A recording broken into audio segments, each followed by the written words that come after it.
Good afternoon and good morning, everyone. Thank you for tuning in on this much earlier than usual broadcast for me. It's a very special broadcast. Obviously, as you guys know, I'm very excited to have Mike Perkins in the house with me. And I'm glad to see you guys already chatting it up in the live chat. So want to say hello to, as usual, Mr. Red Jack 12, Brian. Good to see you as always. Thank you so much for welcoming everybody on my behalf. Marcus, Kavi, what is up, guys? We got Jason. Hey, Jason Ladwig, what is up? We'll see you soon. Next week, I'll be doing a show with Jason.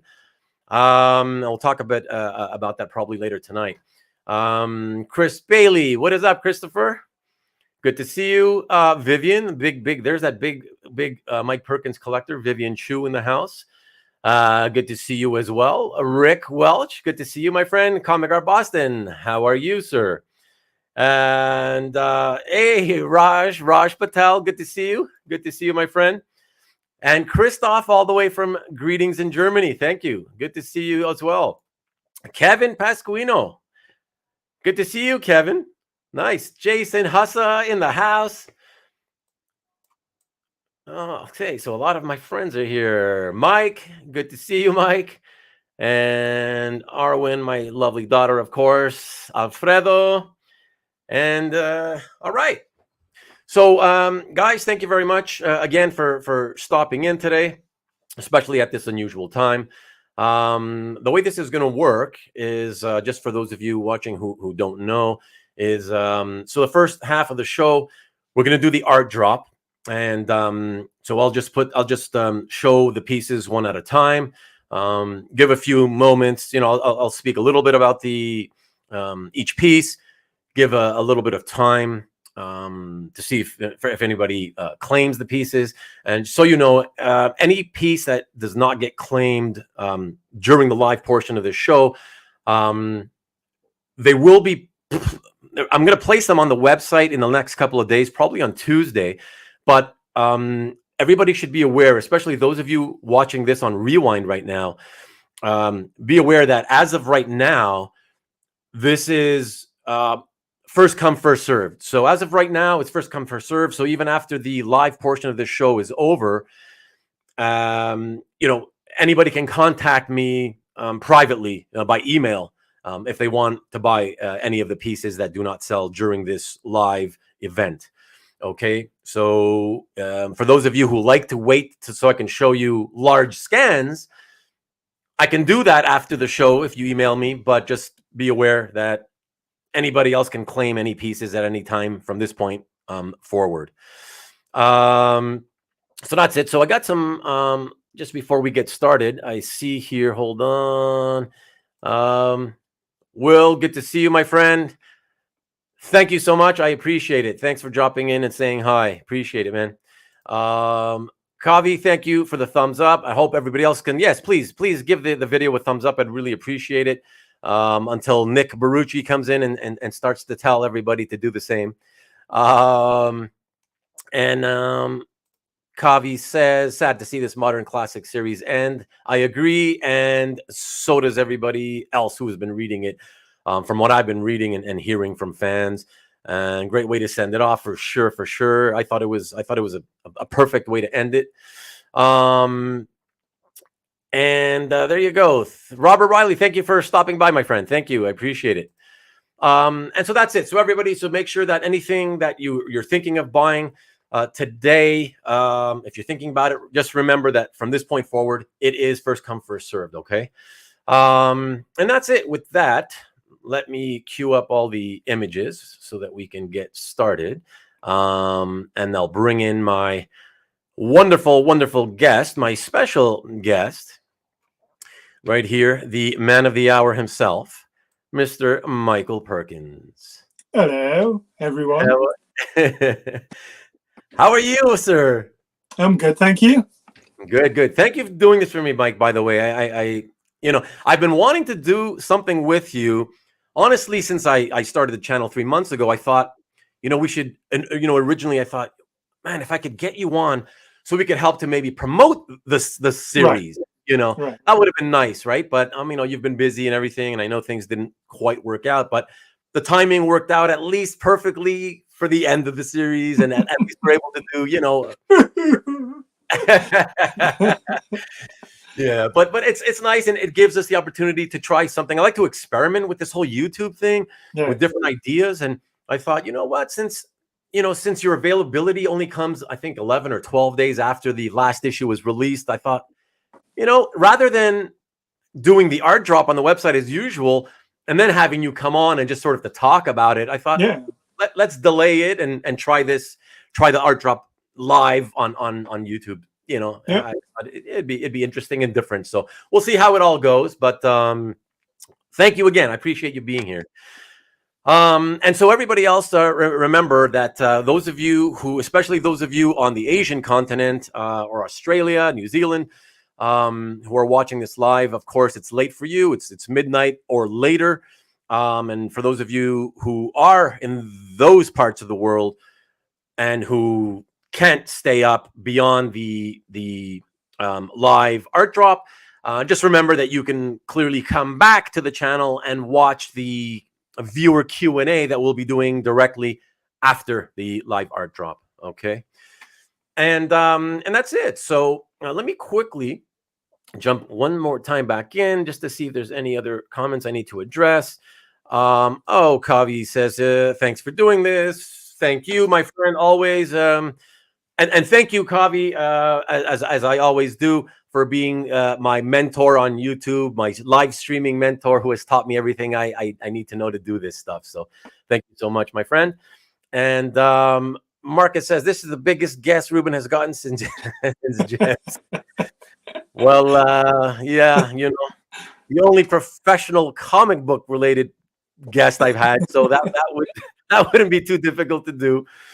And yeah, hi Dino, I see you there as well. Thank you. Here, where are you? I just saw you. And Dino says, hi, Mike. Excellent. There we go. All right, everybody. So let me pop back out. It's going to be a little tricky for me, guys, doing a live sale, as you know, and popping in and out of the chat, right? So if I miss comments, I'm sorry, but I'll do my best. Won't be lost for words, though. No, you know that. That's always guaranteed, right? Okay, so why don't we get to the art and get this art drop on the road. All right, so the first piece on offer tonight is this magnificent piece of instantly iconic imagery done as an homage to the Alan Moore, Stephen Bissett, John Toddleben. I'm getting a sorry, I have to interrupt myself. I'm being told to pop into the chat. Let me see if somebody has bought it. Here we see Marcus Way has already purchased this one. Thank you, Marcus. I appreciate it so much. And I'm so sorry, Comic Art Boston. So sorry. You came in like literally, I'm assuming a split second after. But thank you so much for trying. Wow. But thank you both. Thank you both. I really appreciate that. Thank you. Marcus, phew. Yes. So some congrats. We have this was actually it was actually in the script to reference back to that iconic splash in the Alan Moore run. It was actually in the script that said. So Rom actually told you reference that splash. Yeah, totally. Oh, that's that's fantastic. Well, you know what? It's really fitting given how ever since Future State, he started with all the that anatomy lesson that Swamp Thing was giving us, right, in Future State, and all those ties, going into the regular series that he was kept tying into the original Alan Moore run, and so it's very fitting, I guess, that he did that. It's surprising though, because I would have expected you, given that this was the last issue, I would have thought for sure you would have maybe wanted to do your own sort of homage of sorts, but no. No, I mean, if I was going to choose any one of them, it would have been that one anyway. Oh, okay. But, that's kind of how simpatico we were. Okay. So Okay. I think it would have been that one. Okay. So, okay. Excellent. All right. Well, we'll talk more later in the Q&A portion. Yep. And we'll talk about this. But let's get this next one going here. So from there, we're going from the instantly iconic splash to the very first page of the series. So this will be the final first page available from this classic run. And this is, as it says there, the calm before the storm, a very idyllic scene, if you will. And okay, I'm being summoned again. Let me come back to us. Jump back into the chat, and I see, Comic Art Boston. You did not get the first one. You got the second one. Thank you so much, sir. I appreciate that. That's very lovely and very quick too. My gosh, very, very fast. Okay. And hello to you, Ronald. Thanks for dropping by. I appreciate it. Good to see you as usual. And yes, this is such an idyllic scene compared to the rest of the book. Very much so. Very much so. A great juxtaposition to the rest. It does get manic. Yeah, exactly. So, alrighty. So let me jump back out and go here to the third piece on offer tonight. And that's page 17, where he speaks of the burden of being chosen. And of course, you see that gorgeous, that first panel with the, oh my God, I can't even say anything before people are. Wodawas. A Wodawas. Wodawas. I was wondering if, because that's sort of a creature of myth from England or Right. at least the UK, right? Well, it's based upon, yeah. Oh, based upon. Okay, that's it. So I thought, how do you pronounce it? I thought, I kept saying Wodawas, but I thought Wodawas, I don't know. So even you don't know. So yeah, I feel good about myself then. And let me jump into the chat. I'm being told is there somebody? Kavi! Hey, Kavi about it. Thank you, my friend. Thank you. Appreciate that, sir. Very, very nice. I have to admit, it feels so weird to be having to interrupt myself. I like to talk, but to be we did notice. No, I know. And to keep cutting myself off, it's so bizarre. I want to finish my thought. I'm struggling to want to finish my thought, but I've got to continue. Okay, so there's nothing else to say about that page, but thank you again, Kavi. That's very nice. And I'm sorry. I think there's a question I'm noticing. Hold on, guys. Let me just put this comment first from Comic Art Boston. It is a wonderful art that Rubén can say too much by way of description. And that's the way I planned it. Yeah, I'm sure. This is for Perkins. Is it hard to part with the art you worked your ass off for? Well, I just want to say, Raj, just real quick, Raj. So the way this works, I think you must have come in a little bit late.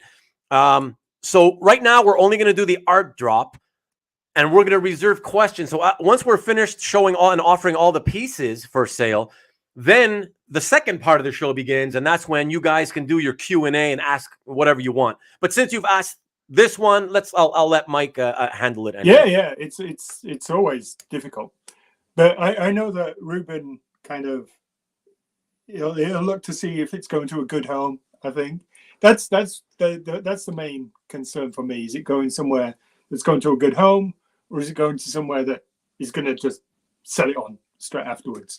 But it's always nice to know that it's going to a good home. I mean, people, they can sell it afterwards. It's their artwork. I don't have a problem with that. But I like people to appreciate that it's on their wall, that they can appreciate the artwork in front of them.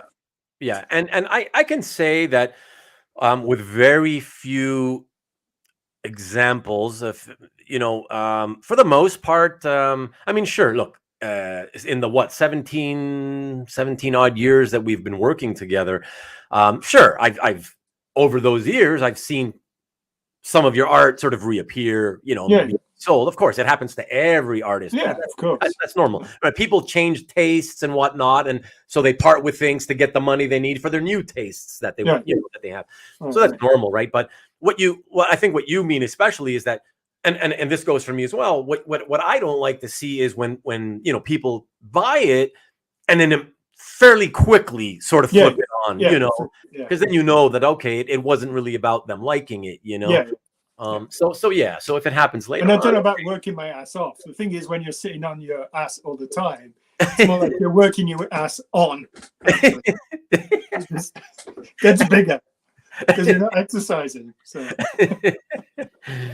all right, so okay, is there anything? Hold on, so right, so I wanted to get to Kevin's. Oh, did Kevin oh, I see. Okay, so he was asking about how to okay, I see this. I'm should I have said by 03? I see. Okay. Yeah, listen, Kevin, just FYI, you should mark it exactly as you see it on each slide, but I wouldn't penalize you if you were the first person to claim something that said by -3 instead of the 03, but yeah, so that's it. And Raj, don't apologize. As I said, no problem. I just want you to know that once we finish showing the last piece, I don't want everybody dropping off. I want you to stick around because that's when everybody will have the opportunity to speak with Mike. I'll probably be dropping off at some point. Yeah, no doubt while I'm speaking. Okay, so let us go back into the images and continue with the next item. So this next page is what I would say the third page of a 3-page sequence. Okay, and this is where of course you get that whole thing with Rom's beautiful poetic writing. The ideas cannot die, especially greed. And Swamp Thing has acted as a linebacker and essentially tackled the Pale Pilgrim, and they go launching out of that, I don't know, skyscraper, if you will, and which really felt like they were falling out of an airplane, and of course they end up landing with the Pilgrim essentially smashed to dust. But as we know, since he's not quite human, he's not quite dead either. So that was very sad for me to see, though, because as you know, Mike, I love the Pale Wanderer / Pilgrim. Right. So for me, I've just been rooting for this guy since the beginning, the first issue to come out ahead somehow in the end and declare himself, I am the Avatar. And by the way, I should ask, and I guess I could ask during the Q&A, but I have to ask real quick. Hey, you're breaking the rules. I'm breaking. Okay, we'll do it later. I just didn't want to. No, go on. No, but I just didn't want to forget. So clearly now he was the Avatar, and then Trinity wins because he kind of gets taken care of by Swamp Thing. But so can we say that Trinity? Because I'm not sure people even know. We've seen a lot of the gears, right? All the gears, the machinery. Yeah. Can we say, though, because it's the Parliament, right? The gears are the Parliament. So it's the Parliament of Gears. Can we say that the Avatar, now Trinity is the Avatar of what? Industry? Industrialization? Industry of gears, yes. Yeah. Okay. So that's okay to say industry, not necessarily gears. Yeah. Okay. Just wanted to clear that up. I'm being summoned again. I'm sorry. And I see Mickey. Hey, Mickey. Excellent. Thank you for dropping by, my friend. Good to see you as always. And he has claimed a page 4. You see, sometimes talking long, it allows people to think about it. They just want to shut you up. Rage against the machine. All right. And thanks, Mickey, for getting Rubén to shut up. That's brilliant. All right. I'm jumping back out of the comments and I'm jumping back to the artwork, and we will be moving on to the 5th image here. Let me see. And that will be here. Oh, yeah, this one. All right. So one of the final opportunities to get a wonderful page featuring both Levi and Jen together. I love the facial expressions here. Love it, love it, love it. And that third panel, love what you did in this issue, Mike, with the tree and the roots and those final few pages. Oh my gosh! And there's a page from this issue that I'm hoping nobody buys today because I want to get it just for the tree. Just for the tree. So yeah. I know we'll get to it later. I'll talk about it more later. But I'm being summoned again, and I see that Raj, my buddy Raj. Thank you so much again, Raj, for picking that one up. Much appreciated. It's a wonderful, wonderful page.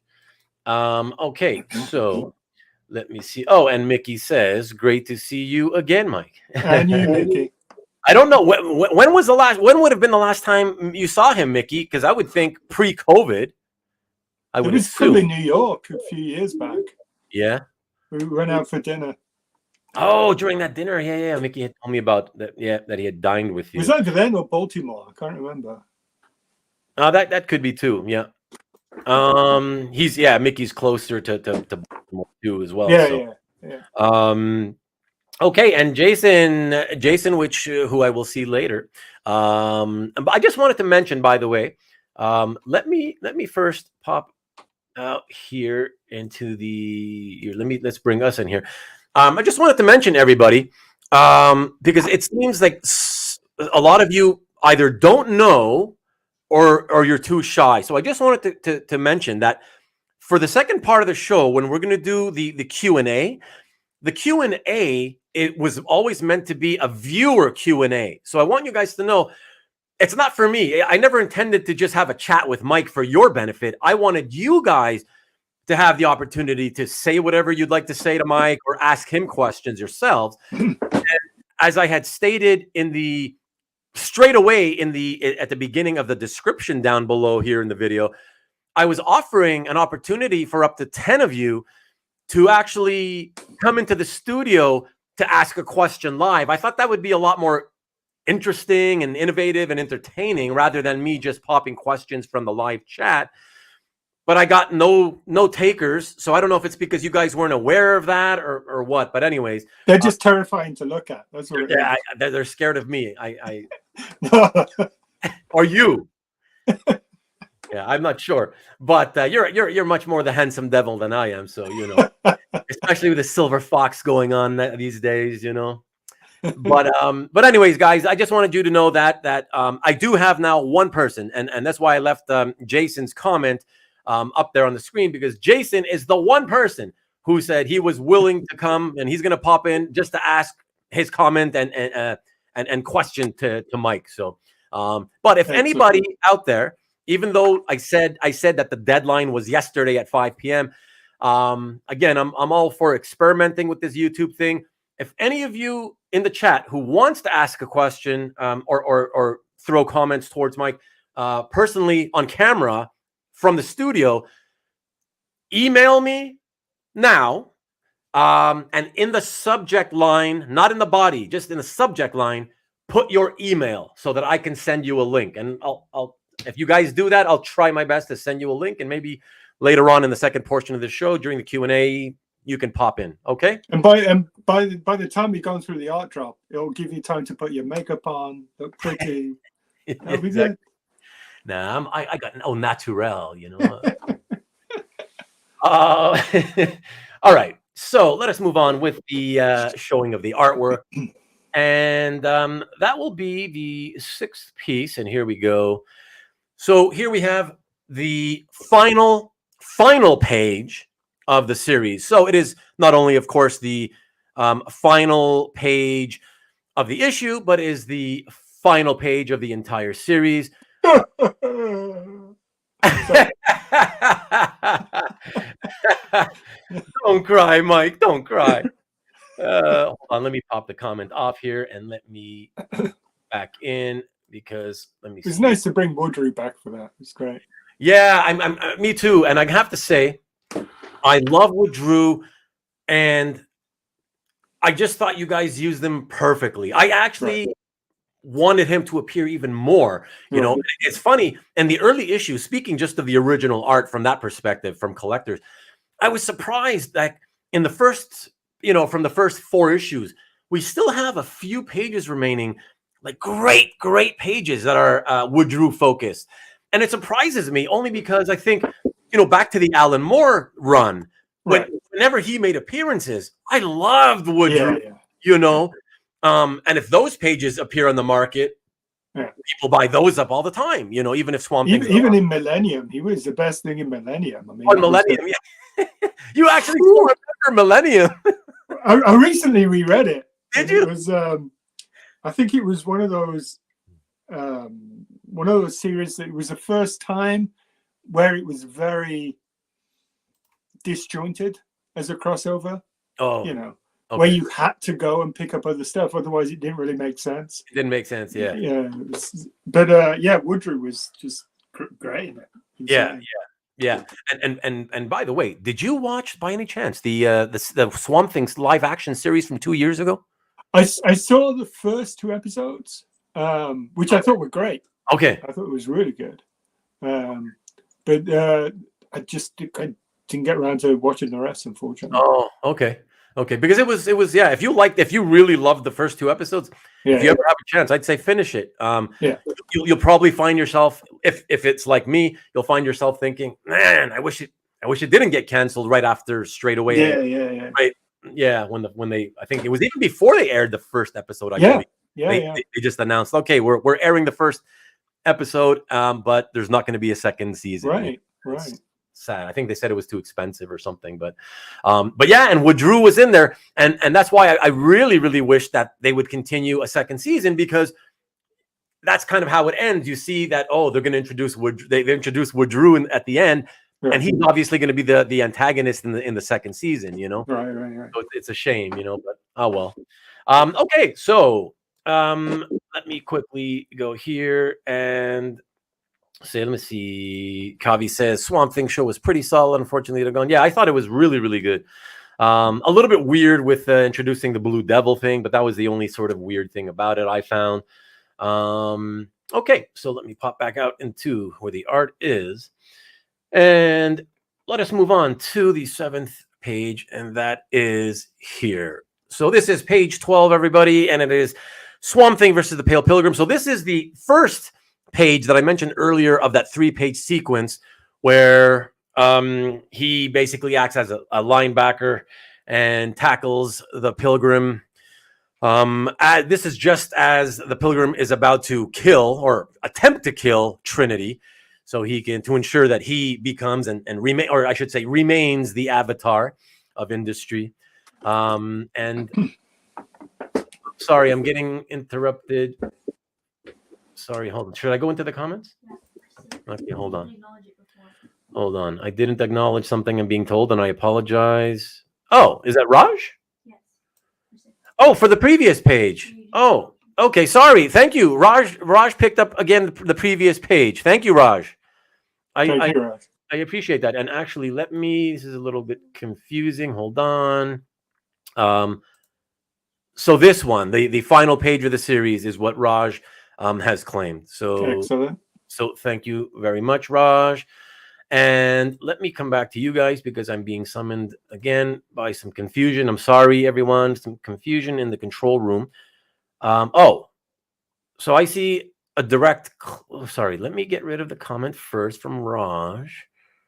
All right. And now what I'm seeing, Arwen, is that Comic Art Boston has claimed the latest page that I've shown, right? Which is by number 8. You haven't shown it yet, right? Oh, yeah, 7. This one. Yeah, 7. Oh, I'm sorry. I'm sorry. I think you mean by 7 then, Comic Art Boston? Let me see. Oh, okay. So it is you confusing me. It's not just me being confused. They're trying to jump in before everybody else does. Yeah, that's it. Okay, so this one's gone. Let me take this off screen. Okay, now we go. All right. My 7 mistake. Now let me go to the comments again and say there. Okay, so Gabi says, "There we go. Apologies. I accept your apologies. Yes, it's 7. Thank you very much, everyone. Okay, I guess they've just got like by 08, by 09, by 10, oh, and then they're just getting in. That's what it is. Of course, that's what they're doing. That's exactly what it is. Because otherwise, if it's something there's going to be at least 2 people who want it. Yeah. You don't stand a chance if you're just going to start typing at that moment, right? So that's exactly it. Everything's pre-typed, and believe me, even the people who end up being first and getting the page, as soon as they do that, they immediately start typing for the next page, because they have to refill, right? So you're doing great. Thank you, Raj. Thank you. It's just a little flustered there with the confusion, but thank you. I appreciate it. And hey, Chris Daly, this is a great show. Thank you so much. I appreciate it. Thank you. We're having good fun so far. And Comic Boston, I know you. I suspected you. I suspected you. You've never really been truly my friend. You've always just sort of been there to want to needle me, Okay, so let me jump back out and go to the next image. So this will be now officially, okay, let's not make a mistake. This will be by 8, correct, Arwen?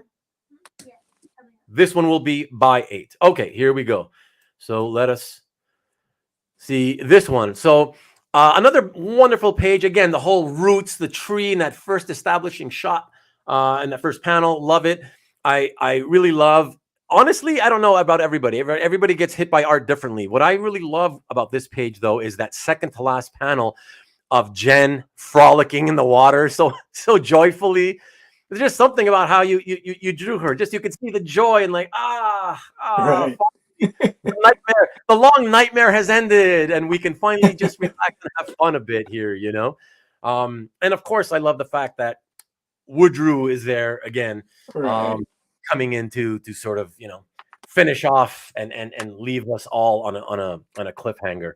Oh yeah, very very cool page, and again the second to last page of this final issue, and that is by 8. And as another reminder, just for those of you watching on Rewind, if you see anything that has not been claimed during this live event, you can pause the video right now. Email me here. Let me show you. Let me come back, and you can here watching on Rewind. You can still buy pages that didn't sell in the live show. Just email me at RubénDaCollector@gmail.com, and I'll be happy to sell you the art then privately. Okay, so let me get that off and go back into the comments. Let me see. Yes, you see. Marcus says we are all pre-typing. Exactly. Jason says, love that last panel. See, everybody loves different things, right? Yeah. And Roston, hey Brian, I think Ruben said too much. Is splashing in the water until a gator comes along. Yes. but would there be gators in that swamp? In India. Right, because that's India, right? Now that's not Florida. So I don't know. I'm not that familiar with the swampland in India, but Kavi might be able to help us. All right, so crocodiles, maybe? No. Say again? Maybe crocodiles? I don't know. No, probably not crocodiles. Definitely snakes. To be honest, I would not even have known that there was swampland in India. So yep. No, I'm definitely not the one to ask for that, but okay. All right, so let us move on here to the next page, and that will be so this will be by 09. It is the final offered cover to this magnificent run, an instant classic run, and this is one of only 6 remaining covers. The previous 5, you can see, I can't rattle them off the top of my head, but we've sold 10 of them so far. There are 5 remaining on the website as of right now, and this one for the final issue is the 6th one remaining. Just an unbelievable, by the way, Mike, an unbelievably exquisite, just an exquisite, abundant amount of detail that you I would think, I don't know, why make the decision to go so like with a background, especially knowing that maybe the title at the top and all the typography would cover up a lot of it. Why? I think part of it because we wanted it in a way to refer back to the first issue.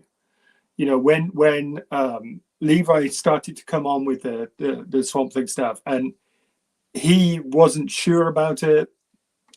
He was kind of twisted away from it. And so this one, we wanted to show that he had accepted the whole thing. And that was the kind of difference between the first issue and the last issue. Right. And that was the whole point of the series, just to show him growing into the role. Right. And I'm going to give a shout out to Spicy as well, Mike Spicer, because, you can see the depth anyway with the gray tones there, but seeing them next to each other like that, it really...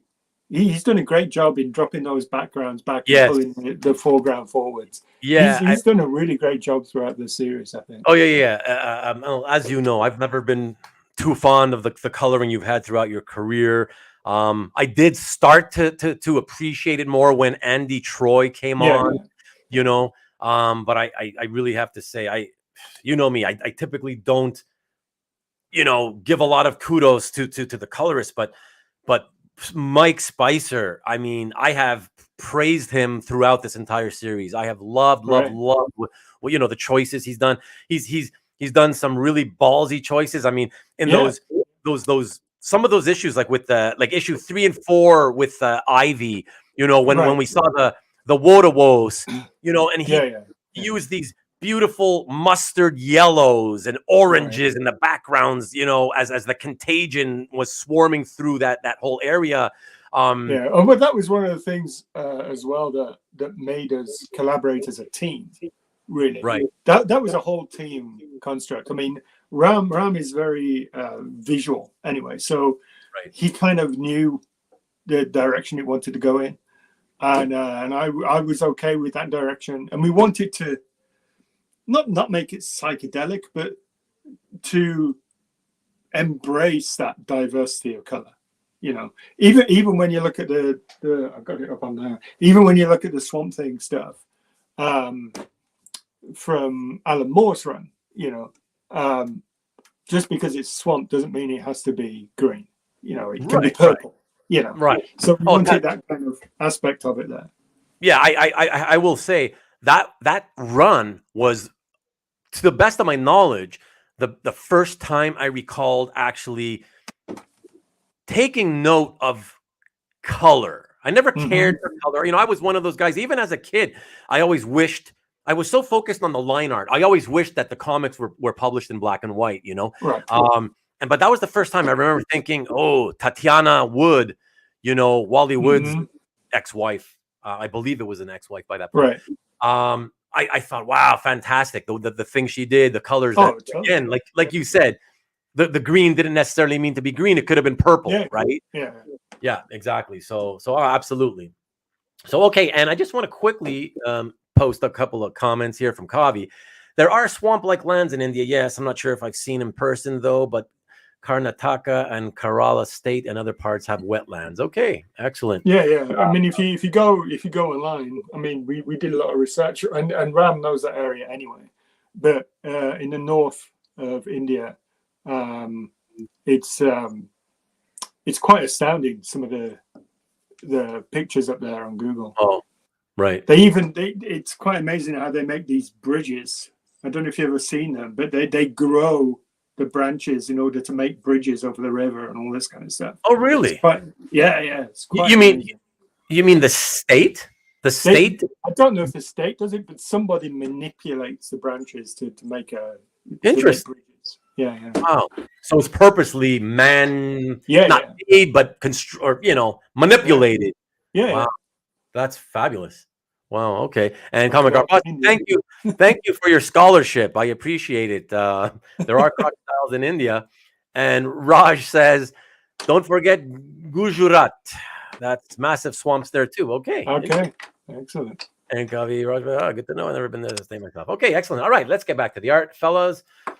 And again, as a quick reminder, those of you watching on Rewind, the cover is still available, as well as I think one or two other pages. So if you want those, please feel free to pause the video and email me here at RubénDaCollector@gmail.com. All right, and let us go back into the art here. And oh, I love this one too. Well, I love them all, but so the next one on offer, beautiful, beautiful, beautiful. And this is one of those great examples where I found the colors melded beautifully with the line art. I love those, especially like in the first and second panels, the purples that he uses there. And then going. I love that second panel. Even if I say so myself, I love the no, I'm glad. No, panel. honestly, I'm glad that you say so, because typically artists obviously don't want to talk, in positive terms and glowing terms of their own artwork, right? But yeah, that I love that second panel. Exactly. That look, I've often said that one of the things that I love the most about your work is that I find your strengths lie in is your close-ups and extreme close-ups, Right. And so yeah, I'm always when you do things like that, I'm just like, I love it. I'm getting a sorry, let me come back to everyone. Thank you. Sorry for the interruption, everyone. I'm being summoned. And Comic Art Boston has picked up that page. So excellent. Thank you, sir. Thank you. Appreciate it very much. And see, Mr. Red Jack says the first panel. Wow. Oh, right. Excellent. I love that. I love that. And Marcus says pretty iconic. And some congratulations for Comic Art Boston. Excellent. Okay, so thank you very much, fellas.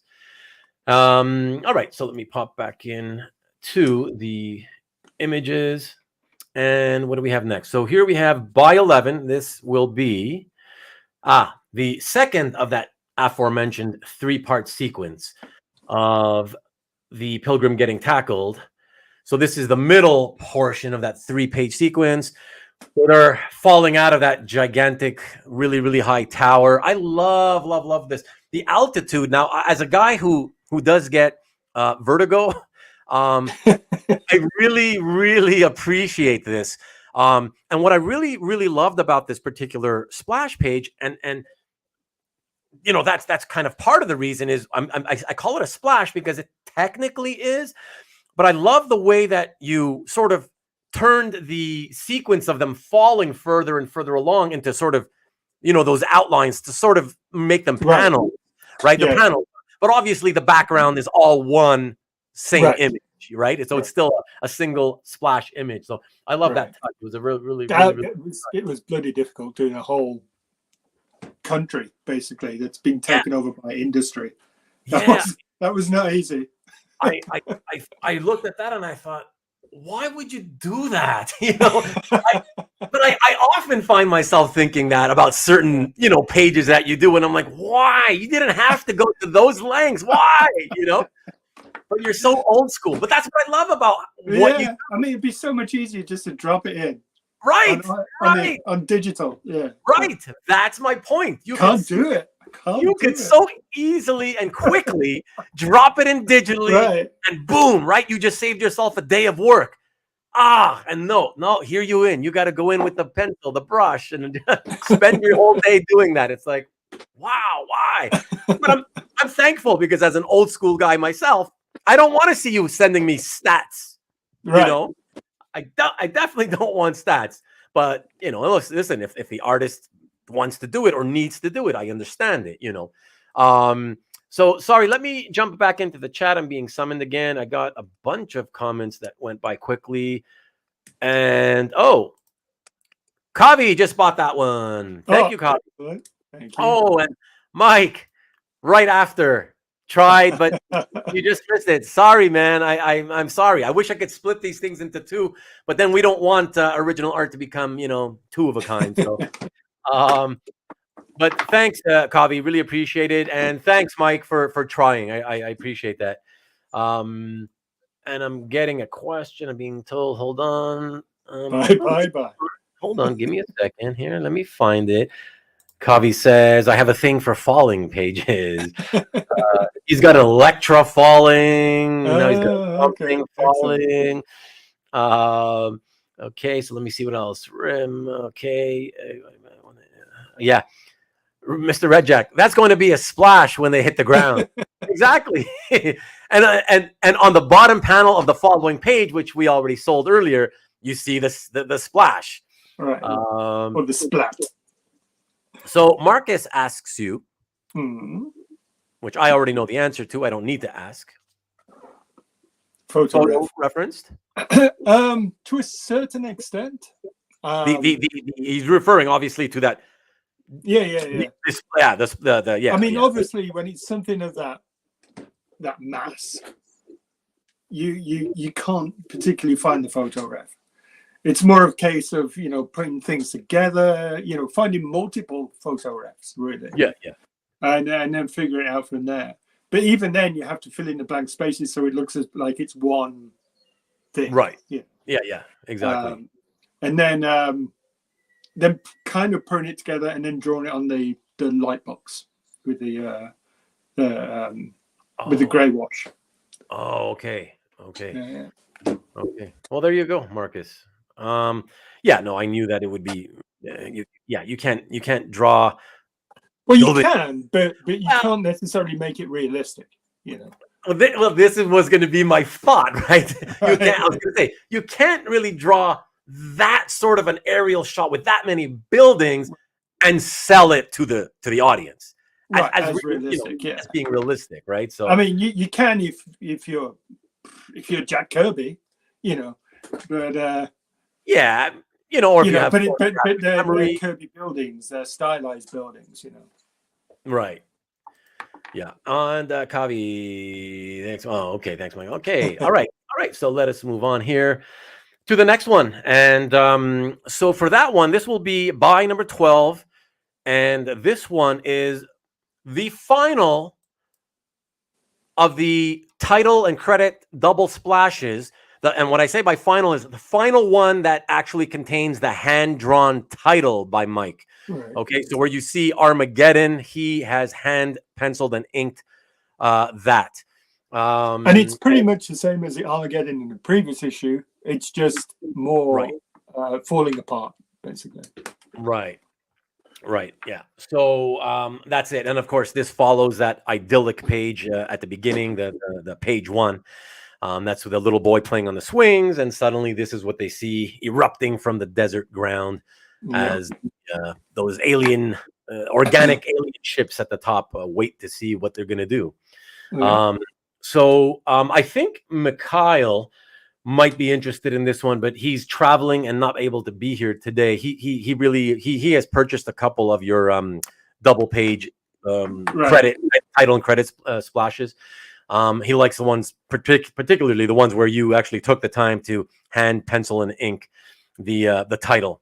I love doing that. And you love doing that? Oh, that's amazing. Because most artists, I would say, they don't want to do the lettering because it's it's more difficult, right? Well, when it becomes part of the illustration, it makes sense. Yeah. Sure. Like I remember, I don't know if you remember off the top of your head, because I don't remember the exact issue. Maybe I want to say 8, 9 in that range. There was one where I remember the title was of that issue was called The Conduit. Yeah. And so the double splash, it's all indoors, and they're in that I guess the building. Yeah, that was the DQ who did that one. Yeah, Prescott Industries, I guess, right? Yeah. And you didn't do the title for that, but I realized immediately it's not organic, right? And I felt like there wasn't a place where it would fit for you to draw it in, Yeah. And so I figured, okay, that's probably why they had to drop it in, digitally or whatever. Yeah. Okay. And I think Ruben, I think Ram knew exactly where he wanted that, Oh. Because I think originally Aditya had put it somewhere else, and he's like, no, we need it on the floor, Oh, okay. Yeah, he's a good visualizer, I think. Oh, totally. Yeah. Okay, so that's the last one. And just as a reminder, I'm showing this for those of you watching on Rewind. This one's still available. and it's first come, first served. I will be showing this on my website in a couple of days' time, probably on Tuesday sometime. But until then, it is available just by emailing me right here at RubénDaCollector@gmail.com. All right. And Kavi says, these title DPSs have been epic. I believe. Yeah. No, they really have been great. And I really do, as just like Mikhail, who's been buying a few of them. I really also do really appreciate when you take the time, when you've been able to on those occasions, to draw them out. The title. Oh, yeah. I love that. Well, I just remember seeing a lot of Butch's pages like that, Butch Geist's pages on his Birds of Prey run and Resurrection Man. So he did a lot of that stuff himself, and I always love to see it. So. Yeah. And Butch's Butch Geist, of course, he's speaking of a good friend of Mike's. And I don't know, I'm curious, would you have used, is it too strong to say that he was on some level a mentor to you? Yeah. I think that's safe to say. Yeah. Okay. Yeah. I mean, I know you always admired his work, right? But I mean, you were clearly already working as a professional for several years. Yeah. When you guys started working together at CrossGen. Well, I mean, right? I just, you always learn so much from people when you're inking their work anyway. Right. You learn about how the way they're working, what they want from the work, and all that kind of stuff. Especially when you're sitting right next to them, it makes a whole lot of difference. Oh yeah. So that was I learned so much of what to do and what not to do as well. So right. Okay, and just for those of you who don't know, Mike actually shared a studio with Butch and Andrew Hennessy, who I also represent, and Laura Martin, and most of you know, and for a time Laura Martin, the colorist. Yep, exactly. So, all right, excellent. Let us now jump back out into the images, and this next one I'm showing is going to be by 13. So that's by -13. And beautiful. Not only your line art, but again, one of those Mike Spicer. What a job. Here we go. Just unbelievable. I don't even, I looked at this page and I didn't even know where to begin, but just the imagery and whether it's in color, I love it. But when you remove the color, I love it just as much, Either way, just phenomenal. The imagery, I just didn't even know what to say. It left me speechless, this page. And okay. My daughter wants me to shut up because there's a comment. She bought it? Well, no. Yes, I secretly have her putting in claims for myself because I want to get some pages. Let me get rid of the image so we can come back to this. Hold on a second, everyone. Sorry. There we go. I do want to make it clear, everyone, not only you, Mike, but everybody watching right now. I feel like I'm getting the screw job of a lifetime here because as the host of the show, I feel I can't claim anything. So I wanted to get something from this final issue, hint, that first piece we offered, the that wonderful page 20 splash, many other pieces, but I'm sacrificing for you guys. But I will say, I do want you to know that because I'm technically not able to put claims in for the pages, I will say that after I offer each page, if any page that I kind of want does not go claimed during this live portion of this event, I am going to give myself the right to then claim. And I will have Arwin claim on my behalf to make it official, because there are a couple of pages I do want to get, and I hope people don't buy. But we'll see. We'll see what happens. But just very excited. It's raining outside. I'm very excited by this. Because it hasn't rained here for a month and a half, maybe, in England. In England? It hasn't rained in a month and a half in England? What is going on? It's just raining. Oh, you can smell the petrichor. That's fantastic. Oh my gosh. That is so funny. And look at Mr. Red Jack. Your daughter always wants you to buy. It hasn't worked yet. And you love it.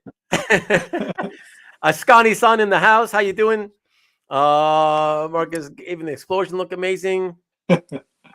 Great compliment. But it's true. They look fantastic. And all right. Okay, let us continue with the art. I am jumping in and so okay, sorry. I got to jump back to the comments because apparently You went to check if any. okay, tell me now. Just tell me what it is. Mark Levy. What? Mark Levy. Right? Is it somebody? Oh, okay. Hold on. Oh, because I see a bunch of comments pushed up his comment. Sorry. So thank you for your patience, everyone, and thank you, Mark. Levy has purchased by 13. So that's the current page that we just showed. Just to be sure that we're we're not getting confused again. That's the current one, and just to make that official. Hold on a second.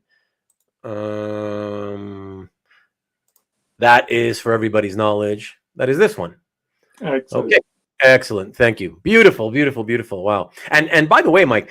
So 1, 2, 3, 4. The fourth panel, the second to last panel. Yeah. Fair enough to say that a good portion of artists would use that opportunity again to say, hey, leave that panel blank, put a pencil notation to the colorist. Hey, colorist, drop in some kind of explosion thingy effect here, right? Right? I mean, that's not. It's not going to happen. No, not with you. Look at that. Look at that, guys. The second to last panel. Typically, that's placed there by the colorist. The artist just he leaves a penciled notation with a blank panel saying, drop something in here. Yeah. So I remember when I had the studio with Laura. I'm not going to mention names, but she would get artwork coming through, and we would be in the back. Drop New York in the background. It's like okay. Figure work was done, but okay. New York in the background. Okay. To Laura, Yeah, I'm not surprised. All right. Okay, so I see there's some comments, but I'm gonna move forward. We got to get this show continuing. So the next item up for grabs, guys, is a by 14. So this next one here is this is the page where Trinity flashes back to that issue of her first appearance. Although this time, because in this issue, she speaks for the very first time, the narration is done by Trinity. So you're getting all those flashback scenes, but it is Trinity herself speaking. And beautiful, beautiful images here. I love Mike. I'm always a sucker for pages with the widescreen horizontal panel layout, right. where all the panels are done that way. I just find it very. This is also a great example. I'm trying not to blow my own trumpet here. Yeah. It's also a great example of manipulation of the reader, because it's my job to manipulate the reader, basically. Sure. To get them to look from the top left down to bottom right. Bottom right. Yeah. So we got Trinity walking in there, straight across the panel, and then she's in the second panel, just a bit off to the right. Right. And then she's right on the right, where you see her from behind. Then the gun leads you to the face. Right. And then you got Trinity breaking into the last panel on the very far right. So it leads you into the next page. So it's right. That's exactly what I look for a lot in my pages, like when I'm looking at art, to buy, or when I'm selling art. I always try to focus on the storytelling aspect. It's right. It's because obviously, it can't always just be about, look at the pretty costume characters, Right. But I'm happy to say that a lot of art collectors, even though a lot of them may not be well versed, for example, in the arts, they have not maybe studied art, for instance, but they have learned. I'm finding more and more. I've noticed over the last several years, a lot more art collectors do focus and put a big focus on storytelling and leading the eye, and how the artist leads the eye. So that's nice. So let me jump in because, guys, I had been told, I was aware that somebody, I think, had purchased the page. Hold on, let me go up because I know there's a bunch of comments pushing up. I'm being told it's Mark.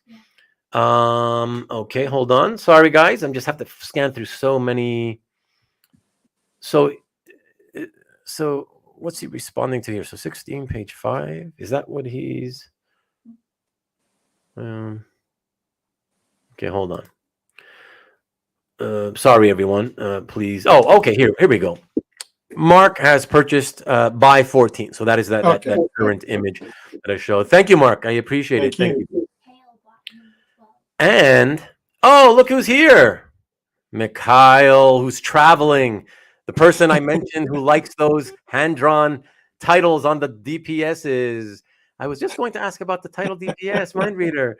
Thank you. But hold on, hold on, he says, what was the price? That was $750. Oh, I see. Oh, and thank you. See, I love the live chatters because they're always so helpful. Thank you, Marcus. And even Kavi said, I believe it was $750, which it was. So then Mikhail says thanks.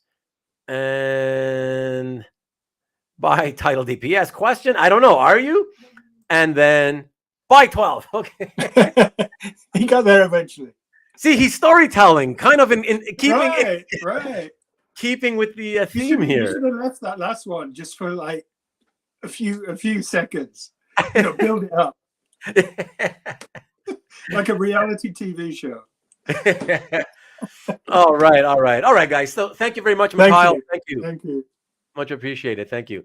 Okay. So, and thank you again, Mark. Thank you. Let us jump now to the next one, which is, let me make sure I get the right piece. Sorry. Yes. Okay. So that would be, no, we've not done. Okay. Oh, yes. Okay. So by front. Okay. So yes. So by 15 is the next one, everybody. And this again, I'm crying because I'm not allowed to go after this before you guys do. So this is by 15. It is page 9. Again, it left me speechless. I especially love. Oh God, I'm already okay. They're telling me to shut up and let me. And I mean, I'm not surprised. Thank you so much, everybody. Let me go here and see who claimed it. Oh, is it Chris? Is it Chris? Chris on the buy 15. Thank you, Chris. I appreciate it. That's a great buy. You see, the quicker you buy, the quicker it shuts up. Yeah, it works well, right? Oh man. And you get a few compliments here. Stunning. Thank you. Nice, Chris. Mr. Red Jack, it's tough, man. It's tough not being able to be able to pick what I want here. Great page. Congrats, Chris. And Raj says phenomenal splash. Okay. All right. So yeah, congrats on that. Here we go. Let me go back immediately to the artwork. And from there, we will go on to another panel page. So this is going to be by 16, everybody. So by -16. And this is another page I love because, I mean, obviously I love the whole Swamp Thing thing, the Swamp Thing images, the imagery of him. He's tied into the machinery through, oh God.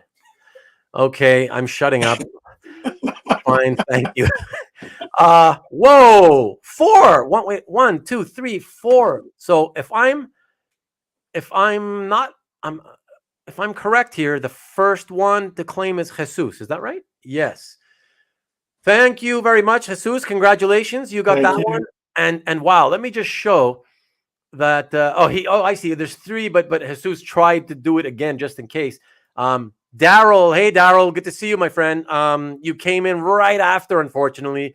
Thank you for attempting that though. And Kevin, sorry, dude. Kevin also tried. Yeah, but Chris was the first. Chris got that one. That's an hour-long wait. Yes, but at least you got that. That was a killer splash you got, man. So good for Trying you. to keep you entertained during the wait. And so Jesus gets it with this claim right here. Let me jump back out so I can get us back on the screen and jump back into the comments because I saw something that I wanted to pop up for you. So Mikhail says, Mike, when Rom saw the rendering of Heat Wave, oh, okay. He said, Mike uses photo references of himself. Sometimes.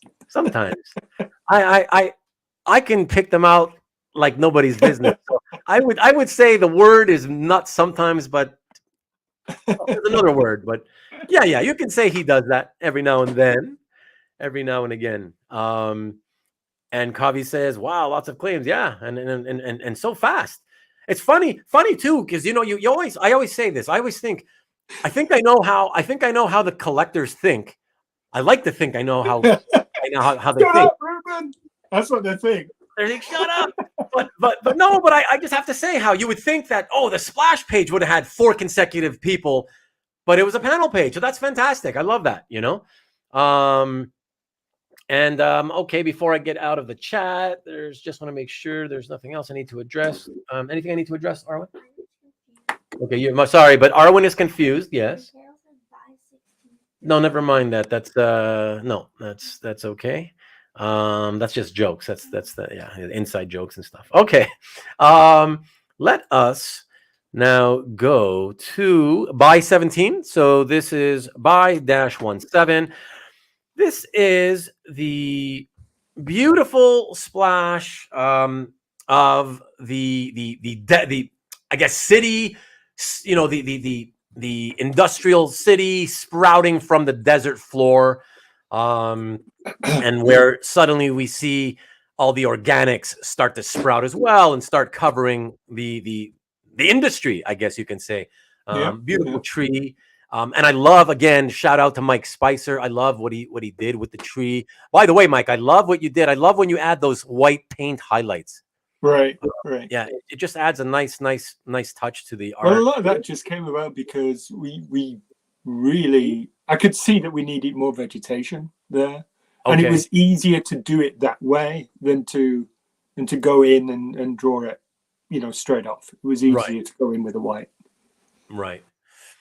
And I'm being told, so Mikhail is, okay, hold on. Rick bought that one. So congratulations, Rick. Thank you very much, my friend. And hold on. Oh, Chris says, thanks, Mike and Ruben. Been a great run. Honored to own 1 cover, 3 splash, and 2 DPS from this modern classic. Cheers. Cheers to you. Thank you. Daryl, who missed out on that last page, get out of my head. What can I say, man? But I thank you for being here. And Mikhail says, okay, about to take off, but great to hang for a bit and celebrate the long weekend with some art. Right. So Mikhail, for everybody who doesn't know, is going to be one of my 3 collector guests here tonight in the show tonight, where we are going to expound profusely on the wonders of Mike's wonderful artwork up from the last 20 years of his career. So thank you, and I'll see you tonight. See you tonight, Mikhail. And I'm not tuning in for that. It'll be too embarrassing. Exactly. But just remember, you can always tune in privately on Rewind. And so CJ, hey CJ, when you can do landscapes, you are a complete artist. Excellent, Mike. Okay. Excellent. Thank you. And Mark says Swamp Thing draws some great work out of its artists. Redondo, Bissett, Toddlebin, Perkins. Exactly. So I wholeheartedly there's a agree. few characters like that where you get people coming in and doing their top work on the thing. So in Daredevil's another one, I think, where people just come in and just take off, Yeah. Too bad we never got to see a Daredevil run from you while you were still at Marvel. That would have been pretty sweet too, Yeah. You never know. I mean, you never know. At DC, but you never know. That's it. No, I'm happy though. I'm happy for that change of pace. I'm still happy to see you doing all the different DC stuff for sure. Okay. So and Mikhail says, lovely to meet you, Mike. 50 likes. I got 50 likes. Wow. Thank you. Appreciate that. I'm very happy. I keep forgetting. I've only asked once. Please hit that like button. And for those of you who haven't done so already, subscribe. Got to do that requisite bullcrap, But yes, but thank you. I thought it said so. I didn't see 50. I think it was like, so likes Ruben. Oh, yeah. so likes Ruben. No, they hate me. They just want me to shut the fuck up. Okay. So let us 52 and look at Mark. Thank you, Mark. 52, 53. Excellent. All right, let's jump back into the artwork. Okay, so the next piece, we're getting towards the end. We're getting there, guys. So this is going to be by 18, by -18. This is one that, please, I'm hoping you guys don't buy. I want this one. Please, I beg of you, don't buy this. Because as a fan of, as a lover, as I think I'm, damn it! I'm being summoned. Who was it? I'm going to tear you. Mark, are you serious? Come on, Mark. Oh, no, wait. No, it wasn't Mark. Hold on. Jesus, come on, man. 3 of you. I got Jesus. I got Mark. I got Daryl. Rick. Are you serious? You need to tell people that you want it more. I know, but again, I just wanted, it's a special event. I wanted it to be fair. Let me pop the image. I'm going to come back on screen here. Hold on. So who got that one first? So yeah, that's what I'm going to pop that back up here. So it was Jesus Cabrera, the big Mets fan. By 18. Congratulations, Jesus. Oh my God, I hate you now. I mean, I like you, but I kind of, for now, I hate you for today. I have the right to hate you for today. Just wanted to say, because I feel like I've been expounding on the virtues of the pale wanderer / pilgrim since the beginning. And I felt that nobody has really, I've spoken to some fans of the series and art collectors that have said, yeah, he's cool, I like him. But I feel like not one person likes him as much as I do. Like, I love him, And I just feel like I should have gotten the final, it would have been a nice way to wrap up my Swamp Thing collection by getting one last great piece. And that page, it wraps up the whole sort of saga, right? Because he envelops him again in that tree once more, like he did the first time, and until we see him again. So if I had a piece of hard cheese here, I would be showing it to you. But okay, whatever. I'm pissed. But you guys better let me have that page that's coming up, the page with the tree that I mentioned earlier. I'm buying it only for the tree, and nobody usually buys pages for a tree in one panel. So that one better not get claimed. I'm really going to get pissed. Okay, so straight up. All right. Really quickly. Yes, exactly, Mr. Red Jack. Exactly. And Daryl, you got to work on the speed. Yeah, I know. It's tough, but you're pretty fast. I mean, to come in that quickly, you're still pretty fast. Yeah, Jesus got it. Arwin says hi, CJ. Another butte. Congrats. Price too fair. Don't say that, Marcus. Mike's gonna get pissed at me. And Mark says, I'd say I was going to give it back to you, but same species. You bastard! You see, he was going to buy it for you. Yeah. I doubt that. Highly doubtful. And Jesus, you're very, very welcome. Still hate you for now, though.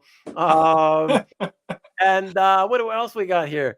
Mikhail, I thought you said that the plane was taking off. What's happening? You're what are you trying to get rid of him? He can't get rid of you. Wow. Okay. And anything else? Remember, Mark says, you mean Barry Windsor Smith print with with the trees he threw in death so he could sell it? That's funny. Oh yeah. I did not know that. That was beautiful. New tactic, whatever you do, don't claim this. Unusual. First of all, hey Derek, nice to see you as always. I appreciate you stopping by. And exactly, don't claim this because Mike doesn't care. The whole point of saying that is because I'm going to claim it. So he's still going to get the sale, right? And what do you got to say now to me, Reg? You're talking more than I am. He may not have gotten the artwork, but has a great daughter and can't be replaced. That's very sweet. Okay, I feel a little bit better now. Thank you. And one final comment. Daryl says, I call dibs on Ruben's tree page. You better not. You better not. You better only be buying pages because you love them for yourself, not for any other reason. Okay. All right, let's jump back in. Thank you, everybody, for the patience. I really appreciate There's it. a lot to be said for buying pages out of spite, though. Yeah. I will say, just to be honest, as I always am honest and upfront, I will say, Mike, because you said that, I will admit, I've been in this hobby 25 years.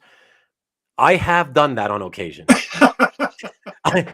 Yeah, because there's sometimes you just know, somebody got something that you really wanted, and so then you see it come up on auction, and you're like, oh, I'm gonna get this one. I don't care whatever it costs. I'm getting this just so that guy doesn't get it. Yeah. So I've done that. There you go. It's payback time, people. Okay, I'm being told. Ruben, just put your page last in the issue and show. Oh, it'll be. Look, Marcus says, it'll be the page priced at $50,000. Yeah. All right, let me jump in so we can get going with this because we are definitely running late here. All right, so the next item up for grabs. After that beautiful one, okay, is another beautiful one. Hopefully you'll get me to shut up really quickly again on this one. So this one is out of the series, the final double page splash, and it is magnificent again, like pretty much all the work done for this series. What am I going to say about this? I'm not going to say nothing. I'm just going to wait until somebody steps in, and here we go. It has been claimed. Excellent. Okay, so let me jump into the chat to see who it might have been. And oh, excellent. Okay, you know what? I'm happy now because Daryl, you finally got something. No, what? Oh no, I'm sorry. Oh my God. Oh no. Oh my God, Daryl, I'm so sorry. I'm so sorry. It was 3 people fast. Wow. So is it Comic Art Boston? Yeah. Okay, that's the one. Oh my gosh. And Jason, so sorry. Jason's going to be my guest. He's a collector. He's only been collecting 3 years. He's got a lot of questions about collecting. Jason's going to be an in-studio guest of mine that we're going to try to help other newer collectors on next week's show. So sorry, Jason. And Daryl, once again, man, I thought usually 3 times the charm, but not for you, I guess. So sorry. But it doesn't take away from Comic Art Boston. Thank you, my friend. I really, really humbly appreciate it. So thank you so much. That's wonderful. And wow, that was so fast. And Kavi says, so close. Yeah, exactly. Fantastic. I think, yeah, exactly.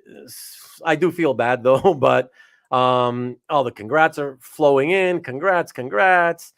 And wow, so many comments. Jesus says, what a beautiful page. Thank you. There you go. And Comic Art Boston says, that's such a great page. So glad I managed to get it. And he says, thanks everyone. Okay, excellent. So let us pop back into here. And woo, that was amazing. So thank you all for participating. Thank you. We have a couple of published pieces remaining. But just for those of you who need to leave after the art drop, who will not be sticking around for the Q&A, just keep in mind there's 2 published pieces remaining from Swamp Thing 16, but there's also 2 extra pieces right after that, which you will see what they are once we get to them. All right, so the next page is, oh, great. It's the one I want. Okay. So again, as I said earlier, this is just the tree. It's not even a tree page, guys. It's a tree panel. Okay. So just let me have this one, for God's sakes, for the love of God. What number is this? I'm going to type it up. By 20. Okay, this is by 20. I mean, of course, how would you not want to buy that just for the tree in the middle? And yeah, it's got, the beautiful sort of the 3-panel sequence. It's almost like it's one panel in the background, but right with the panels with different images of Levy and Jen walking it. Are you serious? Who's going to piss me off now? You're going to piss me off. Are they doing it to spite me? Who's this? Who is it? Wait a second. I don't see it. As a gift? Hell no. Hell no, Kavi. I mean, I will accept your claim. I won't let you pay for it, even though if you're serious, that's very, very generous, and I love you for that. I can't let you do that, but I will accept the claim on my behalf. How's that? Is that fair with everybody? Isn't it? I mean, I don't see anybody trying to claim it, right? Anybody else trying to claim it, Arwin? No?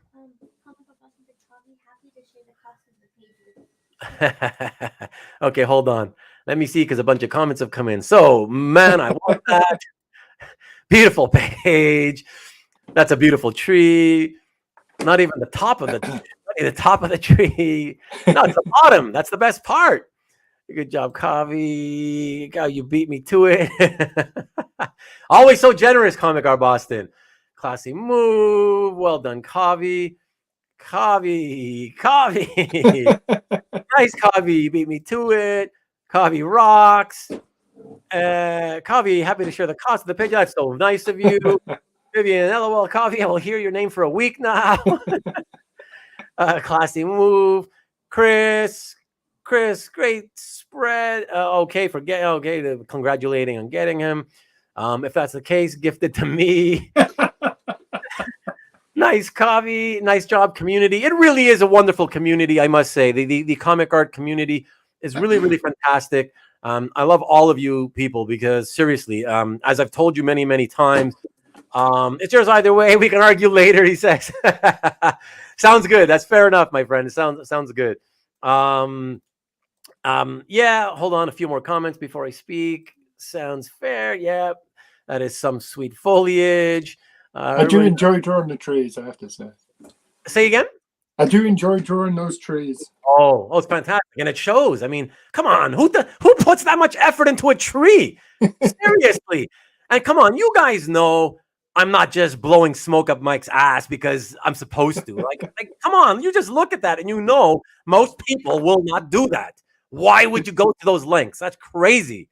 But I thank you so much for it, Mike. It's in all honesty, in all humbleness, it's magnificent, and I'm so thankful for you being such a wonderful artist and for being a good mate as well.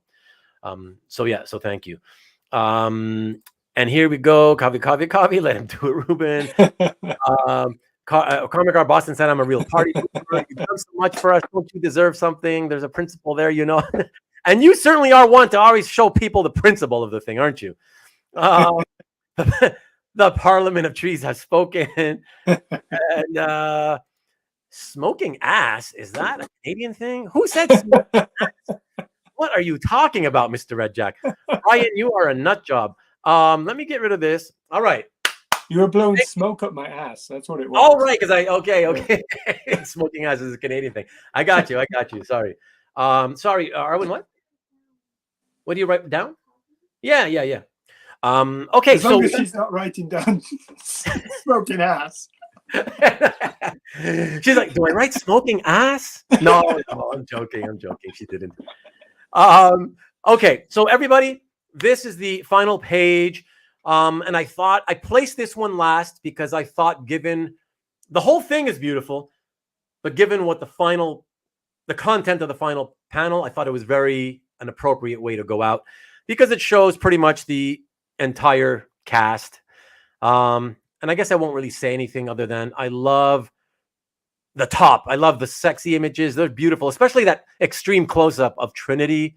Beautiful in the fourth panel. Or sorry, I guess that's the 1, 2, third panel. Yeah. Second to last panel. Beautiful, Mike. Oh my gosh, the whole thing was just gorgeous. And I'm being summoned, and of course I knew that one would sell. And did Kevin finally win one? Kevin! All right. And a really great one too. Thanks, Kevin. And of course, I got to do my customary apologies to you, Raj. Thank you again for trying, but I guess you can console yourself with the fact that you did manage to jump in on quite a few, 2 or 3 of them at least. So you did okay tonight, Raj. But great. So congratulations, Kevin. Thank you very much. Very, very happy for you on this one. That's really awesome. Kavi says, great show, Sale. Thanks for giving us the opportunity. Yeah, thank you, Mike. I mean, for me, I thought this would be a great idea and a fun idea. Let me get rid of the image here so I can come to you guys and say that, yeah, once again, what I wanted to say earlier, that it really is a great community, and especially on these live YouTube shows. Most of the people that show up, it's always the same people that show the support and the love, and I can't thank you enough, because especially for me as a non-techie guy, this has been very difficult, and it still continues to be difficult because it's gotten easier, and it is much easier than it was at the beginning, but I'm still very slow at it. So it still takes me way too much time to produce each show. But I try. I want to make each one entertaining and fun for the crowd, because you guys in the live chat are what really make these YouTube live experiences what they really are.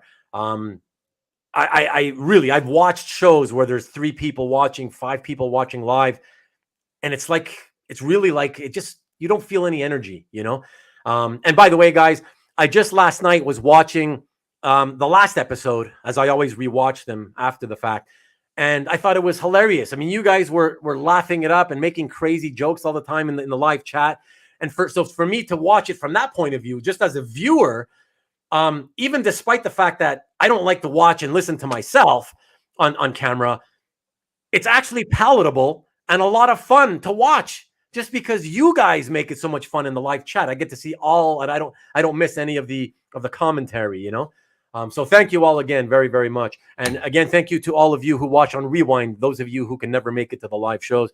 Really, really appreciate it of you.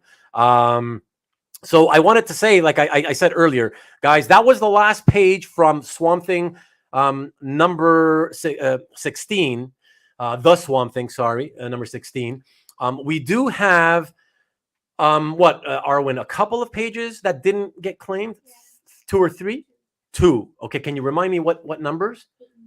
Okay, since I don't typically do recaps, as you guys know, but since there are only a couple, I just want to give a fair chance here. It's not your last chance, because you can claim at any time, even after the show, by emailing me. But are you sure it's okay? So claim buy number 8. Okay, so buy number 8. Right. So this was page 21. So the second to last page with Jen stepping again. Look at the beautiful tree, and she is stepping into the swamp in India. And of course, it is the final sort of chat between Woodrue and Levy. I do like to say Levy because I believe in India they don't use the I sound for the letter I, so I think it would have to be Levy, not Levi. But say it however you want to say it, guys.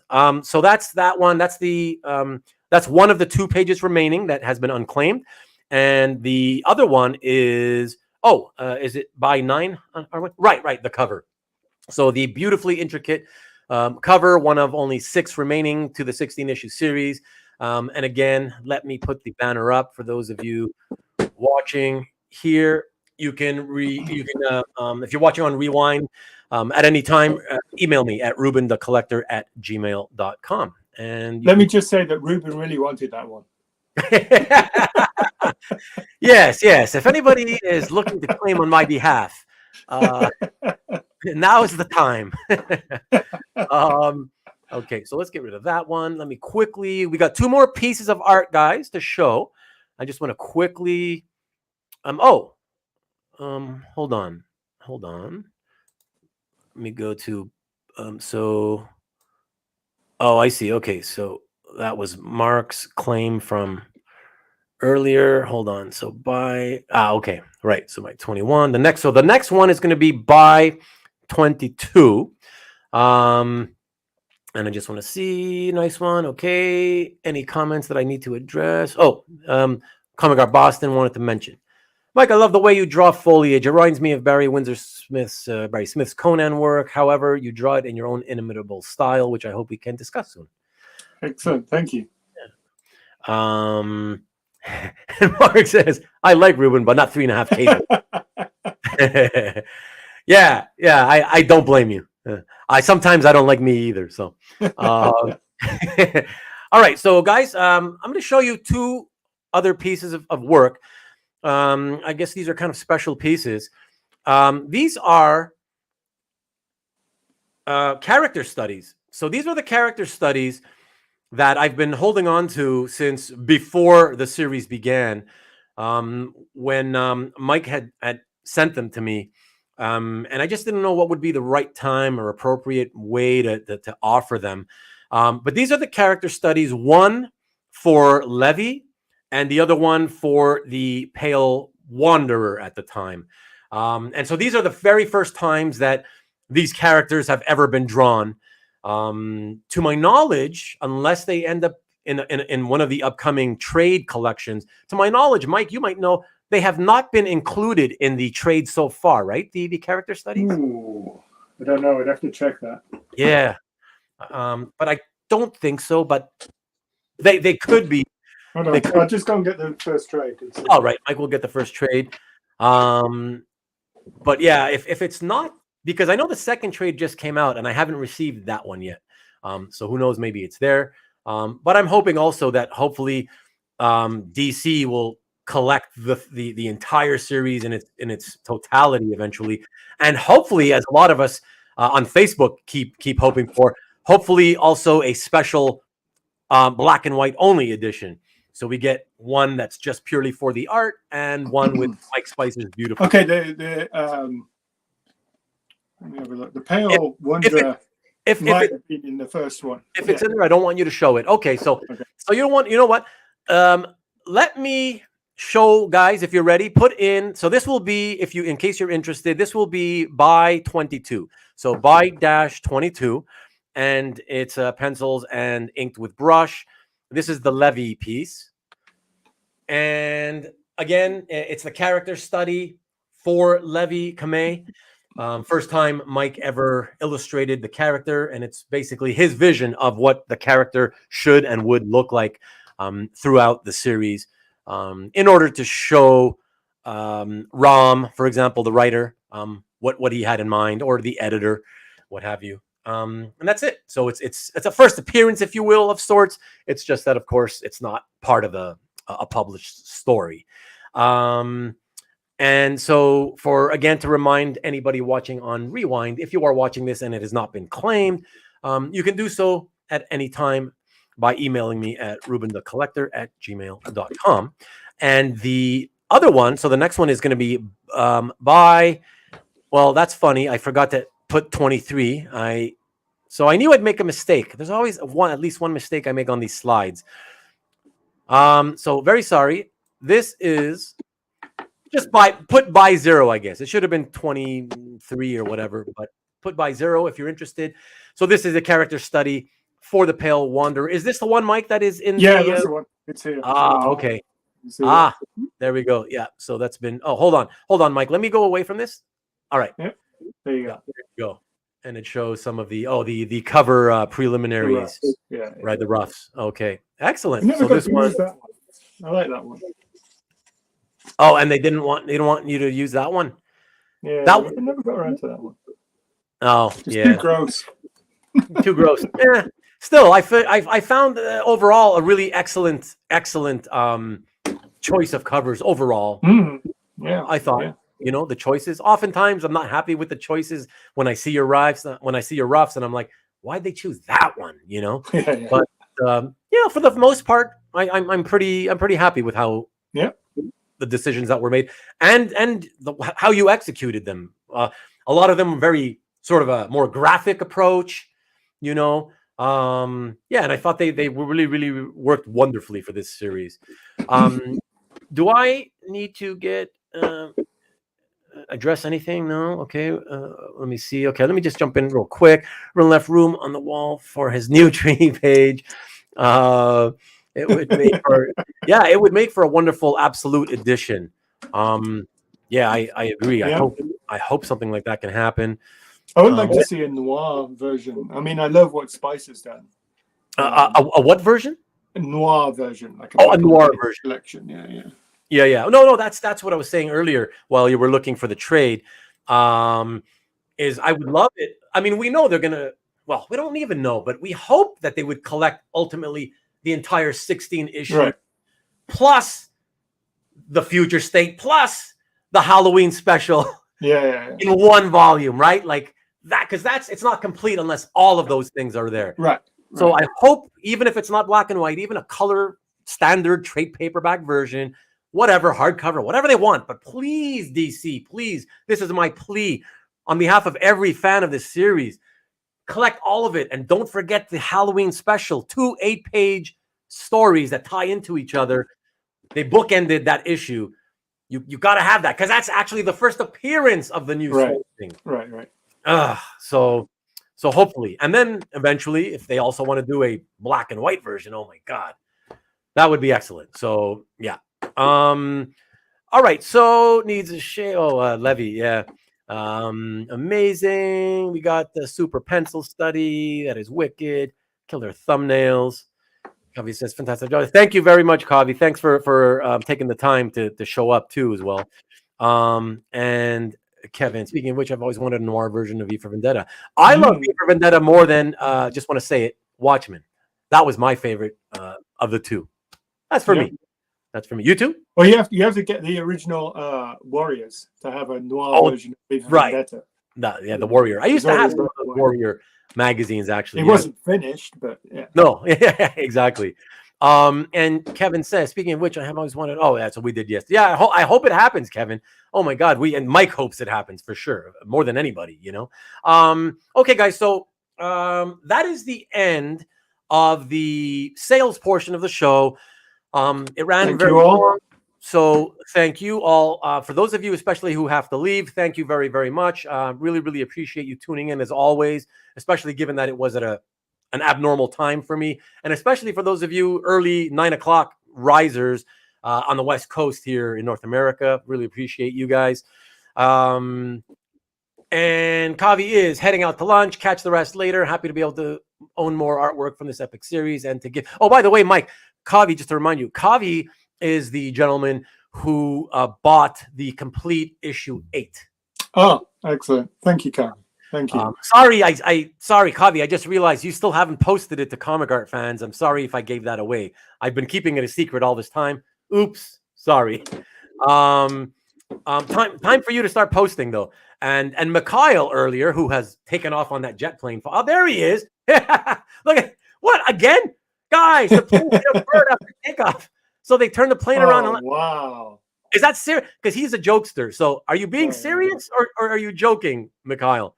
Well, let us know, because if that's true, I really want it to be true, because that's crazy. That's really crazy if that's true. Wow. Mikhail was the gentleman who purchased the entirety of issue 6. Right. Excellent. So, thank you. Thank you. So there we go. But Raj not sticking out. So that's why you were trying to ask that question earlier in the show. You weren't going to stick around for the Q&A later, Raj. Okay, Raj, I appreciate it anyways. Thank you. Thanks. Get in touch with me later. Whatever. We'll settle up for the pages later on. We are going to start the Q&A now, guys. Yeah, you can go, Arwen. We're going to do a Q&A. Let me just really quickly. Oh, wow. Mikhail says serious. Wow. Wow. Well, I'm glad the plane didn't crash, obviously. And wow, that's got to be. Nice. I wonder if it affects. I wonder if it's something that would affect passengers. Is it something that they wouldn't notice? You know, I don't know. But Illuminati, Denver Illuminati Airport again. That's crazy. That's wild, ML. Yeah, no, thank you. At least he wasn't Superman. I mean, you know, that would have been awkward. Could have been really Top Gun. Yeah, so guys, we are gonna move over, I guess, now to no more art needing to be taken care of. We will be doing, just so to remind you all, I did promise there's gonna be a free art giveaway, and which I will do just a little bit later, you know, hopefully like in the middle of the Q&A. And you can actually see a preview of it right there. I'm going to pop it up on screen later, but right there, it's that beautiful, beautiful headshot of Swamp Thing right over Mike's left shoulder, our right on the screen. We'll be giving that away to a lucky viewer. So stick around for that. Just wanted to say to those of you, since this is now the beginning of the Q&A, just wanted to say that again, for those of you who particularly who came in late. I'm going to be in the chat with you now since I don't have to look at images anymore. I'll be in the chat keeping an eye on you guys so I can see your comments come in a little quicker. But wanted to let you guys know, for those of you who didn't hear me say earlier, the Q&A portion of the show, this was supposed to be, the intent was for you guys in the chat, for you guys to have the opportunity, either just say anything you want to say to Mike, or ask him any questions you want to ask. And I offered you guys to come in and do it on camera with me. Just pop in, ask your question or make your comment, listen to Mike's response, and then pop back out. Nobody but one person took me up on the offer. I guess a lot of people are shy. That's fine.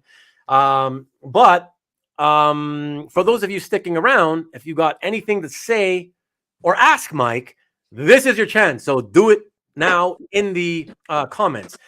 Because some of you had no problems trying to ask questions or make comments while we were doing the art sales portion of the show. So I don't want you going quiet on me, because I'm telling you right now, I did not come prepared with a bunch of questions to ask Mike. If I have to, I will talk to Mike by myself as if you guys aren't here. But I'd rather you guys get an opportunity. But while that being said, I'm going to move ahead with the first opportunity that I handed out to my friend Jason, a wonderful, wonderful human being. Love this guy. Like I see him in the I see him. Let me bring him in right away so you can see how embarrassed he is.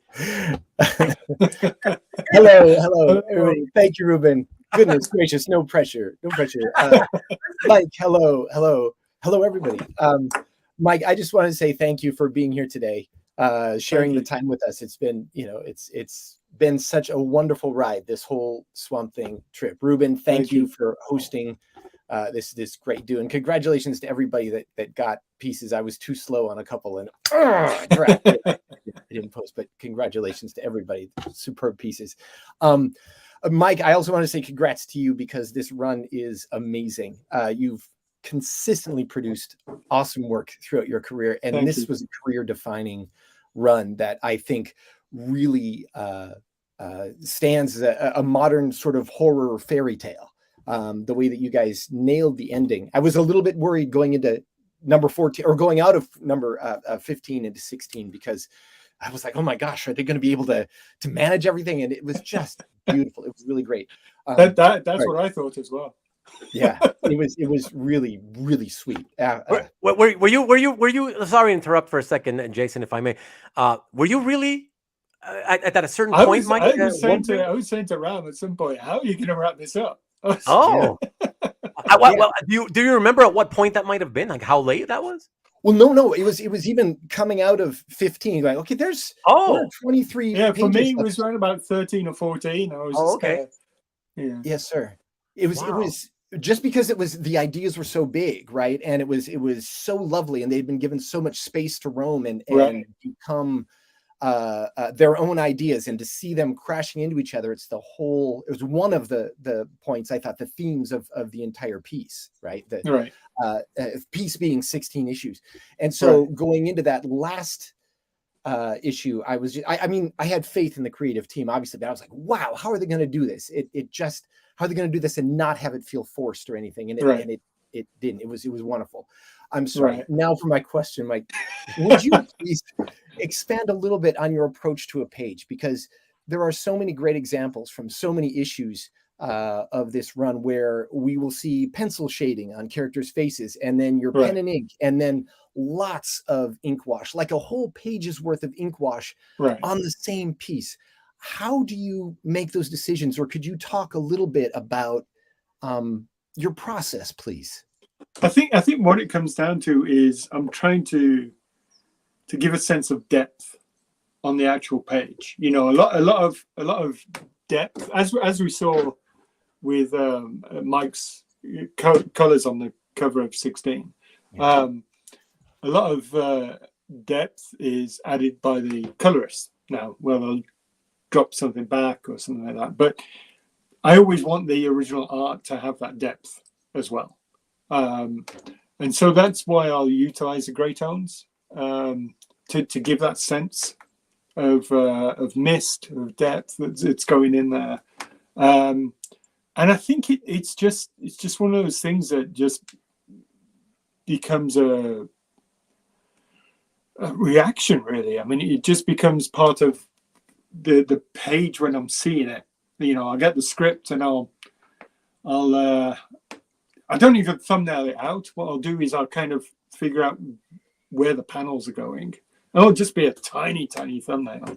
And then I'll just kind of say, okay, this deserves to be a bigger panel on the rest of the page and all that kind of stuff. And then I'll just kind of just going straight in with the with Swamp Thing. I was going to say I go straight in with the penciling, but with Swamp Thing, a lot of the times you can just rough out the pencils, and most of the inking, most of the drawing is done in the ink, because it's one of those characters where you just go wherever the brush is going. That's the beauty of Swamp Thing. And it was the same on when I did Carnage as well. It was the same approach where you just go wherever the brush is taking you. You know, there's not really any mistakes that you can make. Right. And it just enables you to bring that very organic approach. I think if you're just basically flying on instinct a lot, maybe that's why so many artists have done great work on Swamp Thing, because they've probably been working to that point that the instinct of telling the story, the instinct of putting that organic approach in, it's part of what they've become over the years, you know. So there's that approach where it just becomes that instinct rather than them thinking about it, if that makes sense. Yeah, thank you very much. That makes sense that it would be such an organic process for such an organic character, right? That right. It's a little bit of a little dramatic irony there. So it mirrors the subject matter itself. Awesome. Yeah. Thank you, Mike. Thank you very much. I have another question. I know that other people. Yeah. Let me just say, Mike, the first thing, because obviously the sale went a lot. Where'd you go? It's Jason again. Jason, I wanted to talk to you. Jason, pop back in, please. Thank you. Mike, just wanted to ask you, because of course the sale went way longer than I expected. So we had allotted a total of a couple of hours. Are you still tight on that? Like, do you got to go? Well, I can hear Natalia outside the door, but are they? Because you guys are going somewhere?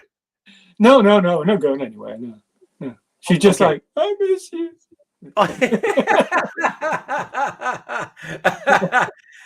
Girls, you see him every day. Let me have him for a change. I never get to speak to him. Oh, well, no, but in all honesty, it's just because I'm noticing there is a ton of questions coming in the live chat. So I just wanted to know when you got to go, because I don't want to keep you if you've got to go. You know. So let's work through them. Okay, sounds good. Let me bring in just real quick. Hey, Jason. I wanted. Here, let me switch you guys to where you were. Okay, Jason, I just wanted to say that if you want, because you were the only one who accepted my offer to ask your question live on in studio, I just wanted to extend the offer to remain and listen from the studio with us if you'd like to for the rest of the show. Oh, I don't think people want to look at me and my orange wall. I apologize for my orange wall. Get the nice greens of something with you're good. You're gonna be orange. You know. No, but you're gonna be on with us tonight, anyways. You might as well get used to the, being on camera thing. Hang out. I can't imagine they'd want to see me. They would want to see larger art. They would want to see Mike. Well, they're not going to be seeing any art. The art's over. It's just questions now. So, all right, just hang in. Just People be checking out my bookcases. That's what. What's he got there? Yeah, exactly. What's he reading this week?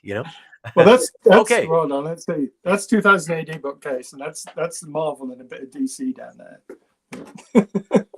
All right, guys. So, Mike, let's hit there's a bunch of questions. Let me get to them in order, hopefully, as many as we can. So, Robert Myers says, Mike, who are some of your biggest artistic influences in the industry? my biggest Jason. he doesn't want boy. people who are looking at him. I think my biggest influences are Brian Bolland and Steve Dillon when Steve Dillon was starting out. But having said that, I think everybody becomes an influence. It all bleeds into the artwork, you know. They were the basis of the art that I saw when I was little, and it was like, this is brilliant stuff. Yeah. So Brian Bolland and Steve Dillon, really. But also, you know, you look throughout life, and you know, we've mentioned Barry Windsor Smith before, and you know, Rick Leonardi, which you wouldn't necessarily assume, No. but just the movement in his work and things like that, which you just take on these little pieces, you know. I mean, Butch himself, I mean, he was a great influence on my stuff. So there's a multitude. But it all starts with Brian Bolland and Steve Dillon. Excellent. That's a great answer. So perfect. So let us take another one here. Chris Bailey says, now that Levy is established, where will we see him next? Who knows? You know, now it's in the hand of the gods. It's yeah. I really hope that they keep him around. That they don't just go back to Alec Holland. I mean, the one thing that we said when we started off was, it's time to bring in a new Swamp Thing, because Alec Holland's story has been told multiple times, and he's been told really, really well. So it was time to bring in Levi. Now it's up to other people to use him. That's one of the things when you're, you know, designing characters for the DC universe. It's not up to you anymore. I think there's a short Swamp Thing story coming up in one of the anthologies, and I don't know if they're using Levi or they're just wow, that's good to know, Mike. Using Swamp Thing. I don't know. That's good to know. Do you know which anthology? Because I want to see. I don't know. I'm curious because, you know, I'll be honest. I will say that ever since the first issue, really, I already had fears that once this series was over, Right, that they would want to go back to Alec Holland again. yeah. You know, and it's just like, oh, I hope not. Because again, listen, we all love Alec Holland. It's not that we don't, right? Yeah. It's been whatever, 50, 60, whatever years it's been. Like you said, it's been done already, right? It's been told multiple times, as you said, and let's do something different, especially now that it's been established in the Swamp Thing mythology that there have been many Swamp Things, All right. Swamp Thing hosts, right? Going back Right. thousands of years or however long it was, right? Yeah. So now we know that that's established. It makes sense to have more different ones. So yeah, I would hope that the next creative staff, does keep them around. So I guess we'll tune in and find out. All right. So the next question or comment is from Chris Daly. He says, Mike, loved your JSA Dark Crisis issue. More superhero books on your schedule? Well, actually, working on. I've got a short stint on Action Comics right now from issue 1048. That's really only for 2 and a bit issues. Did you say 2 and a bit? 2 and a bit. Oh, so there's going to be a few pages in one issue? Yeah, well, it's gonna be. I think that would be 1050. So it's going to be a big size issue. Oh, large. Yeah. Okay. And then and then we'll see. I mean, we just got approval on one project that we've been waiting on, so I'm looking forward to that. That's going to be fantastic. So can't reveal anything. We'll see what's coming up. Can't reveal anything, right, Mike? I can't indulge. Can't even divulge or indulge. You know. Okay, so stay tuned, guys. But FYI, Superman on the horizon with New Gods in there as well. Yeah. So. Superman in Action 1048, right? Yeah.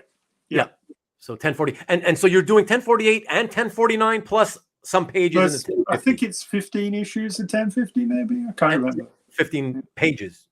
15. Yeah. Sorry. 15 issues now. Right.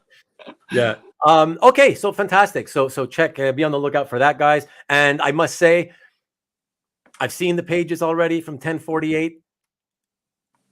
Oh my God. like especially the New Gods. Right. I'm not some huge New Gods fan, but I told Mike when he showed them to me. I told Mike through email. I said, my entire life I've seen New Gods. I love Kirby's New Gods.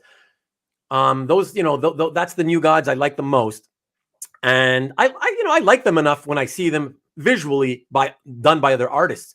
But until I saw Mike's pages from this upcoming Action Comics issue, I never felt like these characters could actually exist in real life. The realism that you brought to them. Oh, I can't wait to I can't wait to get the art in hand when you ship me the art. Oh my God. But okay, so let us move on to the next question. And Mikhail says, what was Mike's reaction to the series Swamp Thing being extended? Oh, we loved it. We loved it. I mean, that was, we always said going in that we would like it longer. And so we were overjoyed that it was happening. I mean, it was totally unexpected. It's something that they hardly ever do, to extend a series. They'll cut something short, or they'll let it run its course. Right. So to have them extended the series, it was wonderful, because we weren't ready to let it go at that point. Excellent. It would have been a wrench at that point to let it go.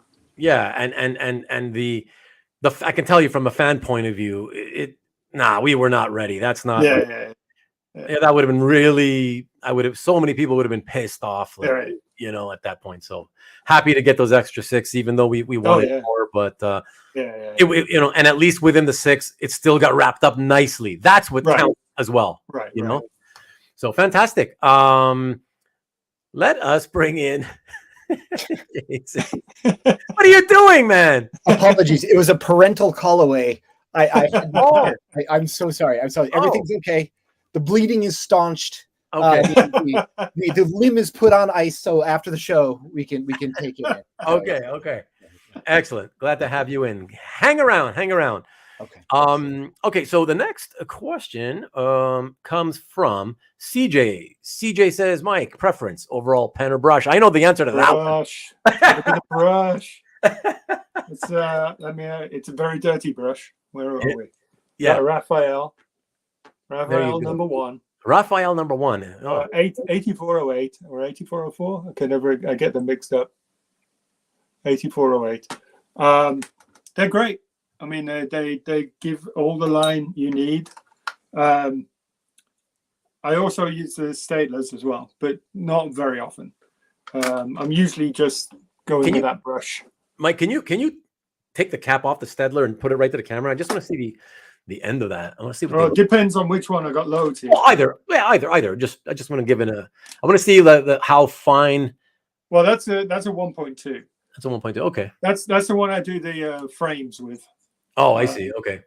And then you got them all down here, 0.05 up to 1.2. Oh, okay.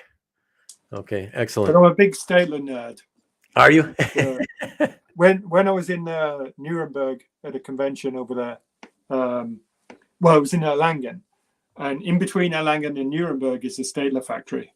Oh. And I got in contact with them. I was like, can I have a tour? So they gave me a tour around, and I was like an 8-year-old boy, just watching the pens, touring the Stedler factory. Wow, that's amazing. No, but it's good. Look, as an artist, it's not that shocking that you would be, touring that. Yeah, for sure. Yeah. But mostly the Raphael brushes. Excellent. Marcus, good question. Marcus says, what comes first, the wash backgrounds or the ink figures? The ink figures. That's mostly so that you have that setting and you can determine the kind of depth that you want. Makes sense. With the wash. Short and to the point. Excellent. Yeah. Comic Art Boston says, Mike, just a simple statement first. I love your work. It is so detailed and wonderful. Excellent. Thank you. And then he's got another one, but hold on. Before that comes, I'm just going to go in order, guys, just so I don't miss anything. Derek says, was the Chemo versus Swamp Thing splash at the end of issue 7 also a script direction to emulate the cover to Morbicet number 53 cover? No, that was all me. I really couldn't go through a Swamp Thing run without doing something, like that. Really, I know that somebody brought it up with Bissett and tried to get me in the crap about it, and it kind of backfired on that person because I got in touch with Steve about it, and I was talking about there was no way I could have done a run of Swamp Thing without paying homage to his work on it. And then and then he sent me loads of stuff. I sent him loads of stuff, and we become buddies. So it worked out in the end. That's cool. All right. Comic Art Boston now asks a question. He says, did you consciously develop your own style, in particular your use of ink wash, which is quite unusual for such detailed ink work? So was it a conscious decision, or did it just sort of happen organically, subconsciously? I think it happened organically. I think I just wanted to, like I said before, I wanted to get that sense of depth into the pages. And I think, now with you can actually utilize the ink wash really well now. There was a time with the scanning in that the ink wash wasn't coming out properly, or the colorist couldn't work over it correctly. I think now it really, the technology is at a point that you can enable that. In the past you used to use the Letratone and stuff like that because it was a mechanical process. Yeah. And that's what brought the grays up. But now you can actually use gray tones. So there's a big difference there. Yeah. He says the use of ink wash for depth is demonstrated in the Falling Figures page, right? Yeah. Excellent. And Marcus asks, how did the wash style develop since Geist was also using it? Yeah, well, it was probably just sitting next to Butch and looking over his shoulder. I think that's seeing how he could do it and going, oh, I really like that approach. I'm going to do a bit of that myself, And I'm just trying to think who else has kind of used that approach, really. I mean, when I was at CrossGen, there were quite a few people who were doing it. Butch and Epting. Yeah, Epting, yeah. So there was all these different people who were using that, and sitting right next to Rick Magyar, who was a master at all different kinds of inking. Right. I mean, that just taught me so much anyway. Right. And let's not forget to give credit because it's not like ink wash was just invented in the last 20 years. Right. But even in published comics back in the days of horrible printing techniques, the 1970s. I mean, all the Marvel black and white magazines, most of them were like Creepy and Eerie and all that. And the Creepy, right? The Warren magazines, right? I mean, there's that Paul Galassi Black Widow thing, which is just fantastic. Yeah. I mean, it's just mind blowing. Yeah. Amazing. Okay, and Kevin says, Mike, when did you first encounter Alan Moore's work and/or Swamp Thing? I grew up on 2000 AD, so a lot of Alan Moore's early work was in 2000 AD in the Future Shocks, which are three-page stories, 3 pages and done, and it just generates so many ideas. So I knew Alan Moore's stuff from there, really, and I met him when I was 15 at one of the shows in London, and that show I was already publishing my own stuff at school, and I gave a copy to Brian Bolland at the show, and nervously, here's a copy of my comic. And what age was that, Mike? 15, I think. 15, 14 or 15, something like that. Was that when you were already working at the comic shop? It might have been just before I started at the comic shop. Okay. But yeah, it was wonderful to see all those guys. At that age, I was too shy to speak to them. But I had a little chat with Brian Bolland. But all the rest, I was just terrified. Especially Alan Moore. He was just his big hair. Oh, Alan Moore, big blob of hair and beard, right? I can imagine. I think a lot of people have been intimidated by Alan Moore for sure. Right. But yeah, for the Swamp Thing stuff, I didn't really pick it up when it first came out, the Alan Moore stuff. So when do you remember your first issue? I picked up the first of all, I picked up the Titan reprints that were in black and white. So those are the ones I really first picked up. And then when I was working at the comic shop was when Crisis came out. So that's when I started picking up the book itself, which was quite near the end of his run. No, not that close to the end. No, because I remember it was about halfway through. I remember one of those Crisis crossover issues was like number 46. Yeah. So that means it's 26, 27 issues into a little over 2 years into the run. Yeah. So a little past the halfway point. Excellent. Mr. Redjack has just a comment, no question, but a very long comment in 2 parts. Just wanted to say that for me, the Dark Multiverse Crisis was a high watermark of storytelling and artwork. Being a longtime JSA fan, the pages of the defeated JSA and the anguish on their faces was heartbreaking. When you can drain every ounce of emotion from your readers, you are doing something special. I had 3 friends read that and are now hooked on your work. Thank you. Thank you. Yeah, thanks. Thank you. That. It was nice to actually do something different while I was waiting on the Swamp Thing stuff to start up. Yeah. Oh, I was so happy when you got that offered to you. Oh, I was like, oh gosh, and so many pages. What was it, like a 48 pager, right? Yeah, 36 maybe. Something. I think it was 48. All right. Okay. Yeah, almost 50. Oh man, you're telling me. I don't know. And Kevin follows up with, and has there been a bit of a dream job on Swamp Thing? I mean, Swamp Thing was always a dream job for me. I mean, that was one of the things that I really wanted to do. There's always dream jobs, I think. You know, especially as I've only been at DC for 3-4 years now. So there's so many characters I've got to get to. You know, I haven't done a Batman run yet. You know, I haven't done a Hellblazer run. You know, there's I've got a Dead Man idea in my head that I want to get to. You know, I love Green Arrow. There's so many different things. Excellent. Boston jumps in with Mike. Just a comment. Oh, I have the amazing DPS pages 6 and 7 of the tales. Oh, the one with the entire all the characters. Right. Yeah, you have so many characters in it. I'm still trying to figure out who is who. but Comic Art Boston, you shouldn't have to be figuring it out because I sent you Mike's prelim that had all the numbered and named and numbered characters. So there you go. And he says, I don't know how you did it. It is truly an amazing couple of pages. Thank you. Excellent. I just sat down on my ass. That's it. Just got the work done.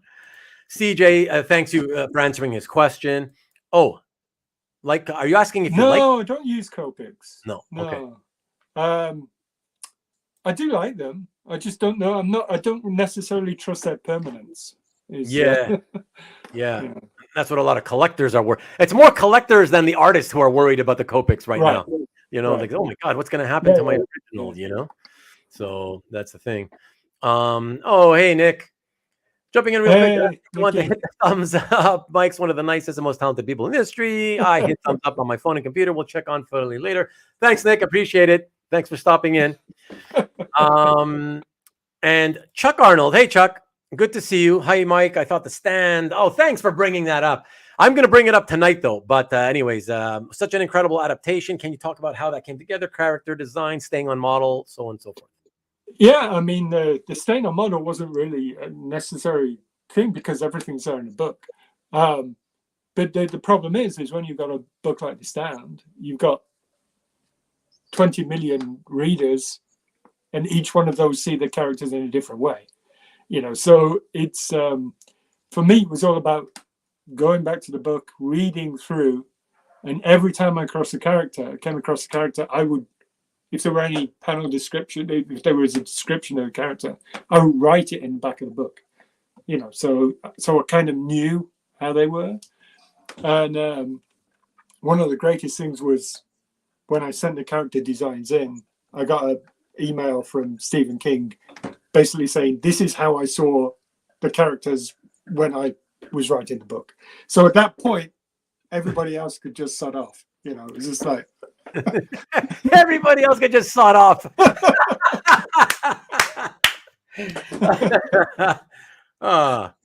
For you non-British speaking folk out there.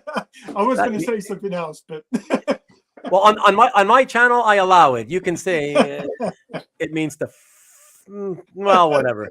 It's the F word, you know. Yeah, I'll let Mike say it if he wants to, but sawed off is perfectly fine. Fantastic. So excellent answer to that question. Peter O. Hi, Peter. Thank you for dropping in. Peter says, when you think back to CrossGen, what were your most interesting experiences in addition to those you've already discussed about learning from Butch sitting next to you? I think the best thing about CrossGen for the first, because I was there for 3 years. Gosh, was it only 3 years? Yeah, 2001 to 2004. Yeah. Wow. And for the first 2 years, the best thing to say is because you're all in quads. You know, there was like a wall space that went up about 7 or 8 feet, and there were 2 books per quad. So in our quad there was Crux and Ruse, and so the only thing, that I would say is you could recognize people from their laughter, because everybody was busting each other's balls all the time. Mm-hmm. Yeah, and so that was possibly one of the best things. Like you know, you knew who was talking, you knew who was saying things because they were laughing all the time. Right. In the third year, he kind of went away from that. But I think that was one of the best experiences there. I mean, it was wonderful to actually go through that. I remember also one of the, just by the photocopier there, they had, because Alessi had lots of artwork around. And he had some Alan Davis. I had some Alan Davis Fantastic Four pages up there, and I was looking at them while I was at the photocopier, and Alessi came up and he's like, "Oh yeah, this is how you should, you know, this is real inking. Just look at it, look at the background on that Eiffel Tower and all this kind of stuff." And I was like, "Yeah, I ghosted that."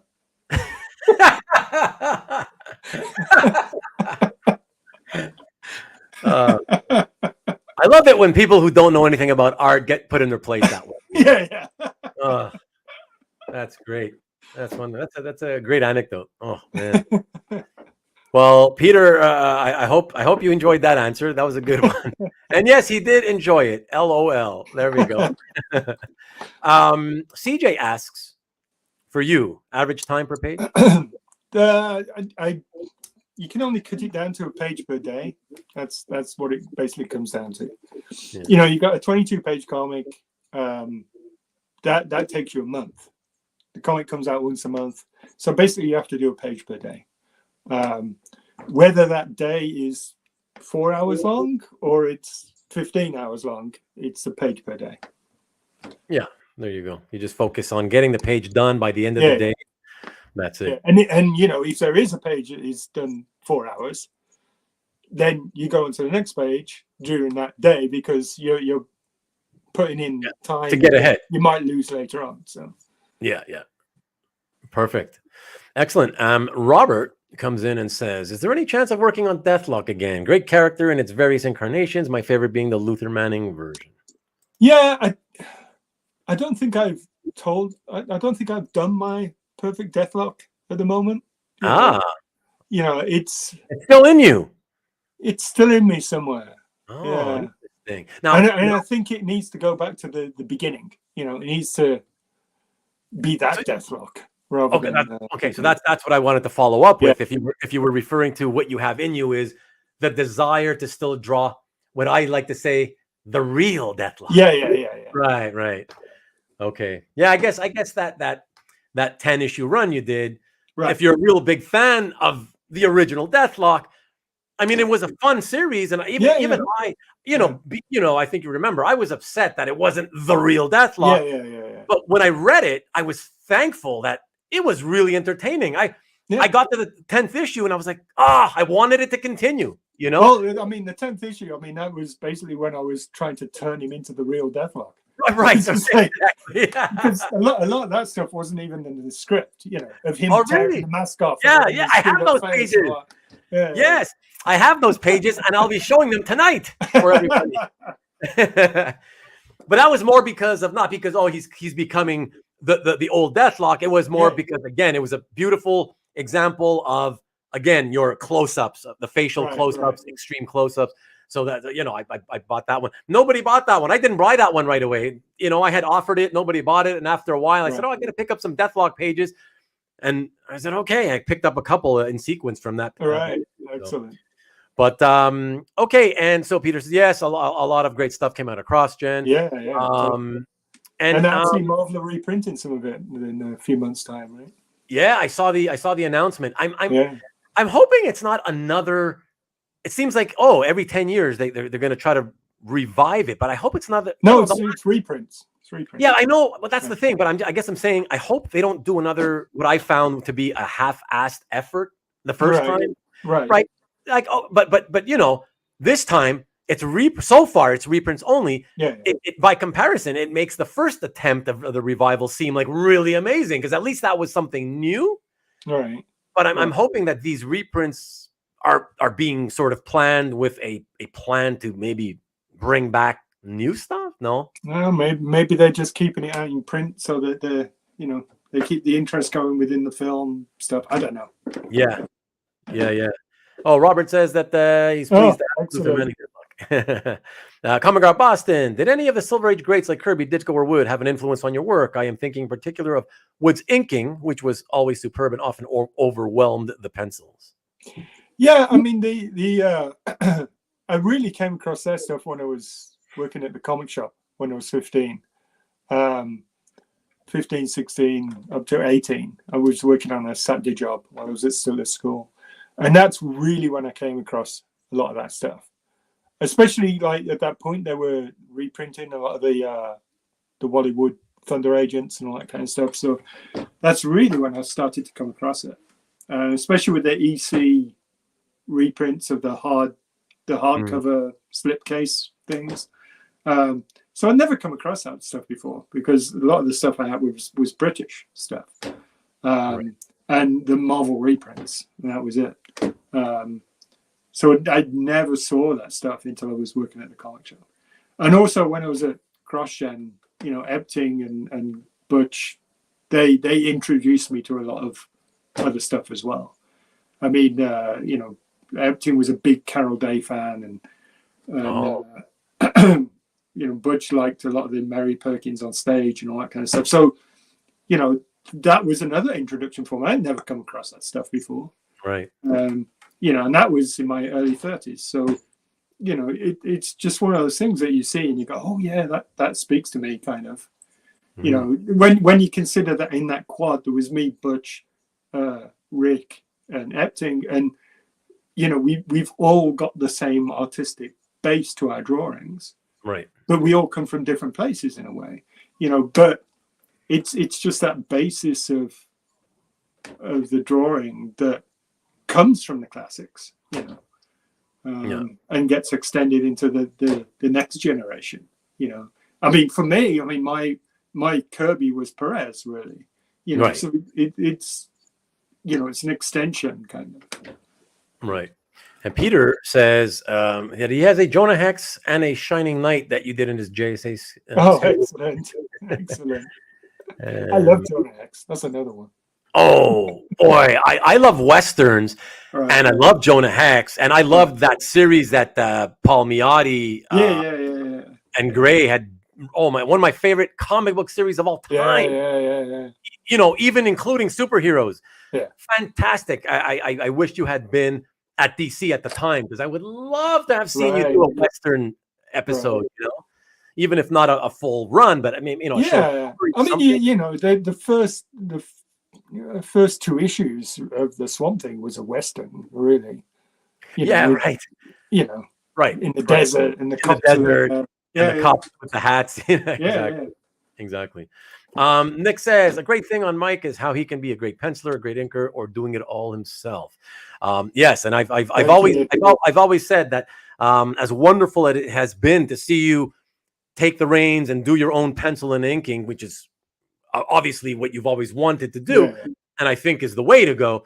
I always like to joke about how the industry, and I've told you this, lost a great inker, a great inker when you decided to just be a, you know, to be a penciler inker. So I do love inking other people. I don't like other people inking me. No, exactly. I do love inking other people. Yeah. That makes sense. It makes critical, I guess, but yeah, it makes sense though, right? You don't want somebody playing with your vision, right? So it makes sense. But and Nick follows up with, at the time in George's career, he is the one of the only artists who could ink Perez on Teen Titans games and make it look so great. Thank you. If I remember correctly, Mike, George had requested. Yeah, George wanted me to do it. Yeah. So that's a nice feather in your cap as well, right? Yeah. Totally. I mean, it was great just sitting with him and Marv at breakfast one day and just listening to them come up with plot, and man, seriously. Yeah, I can imagine. Fly on the wall. I was a little kid again. It was great. Fly on the wall. Derek says, great series. Which series are we talking about? Oh, the Jonah Hex. I hope you're talking about Derek. Hopefully, because it was great. Really great. Mark is asking, I'm not sure, which comic shop did I miss that detail? That was the place in Wolverhampton. It's not there anymore. That was my local town. Okay. It's just a little comic shop there. Okay. And Derek says, yes, that's the one. Yeah, exactly, Derek. Yeah, absolutely amazing series. Nick says, George has always had tastes in collaborators, and asking Mike to ink him reinforces that again. There you go. Yeah. He's blowing smoke there, Mike. All right. Well, anytime, Nicky. It looks like we only went 22 extra minutes over the what we were planning. Jason had another question, right? Oh, hold on. If you have some time, I do. What is next for you, Mike? Did you announce that while I was off? Yeah.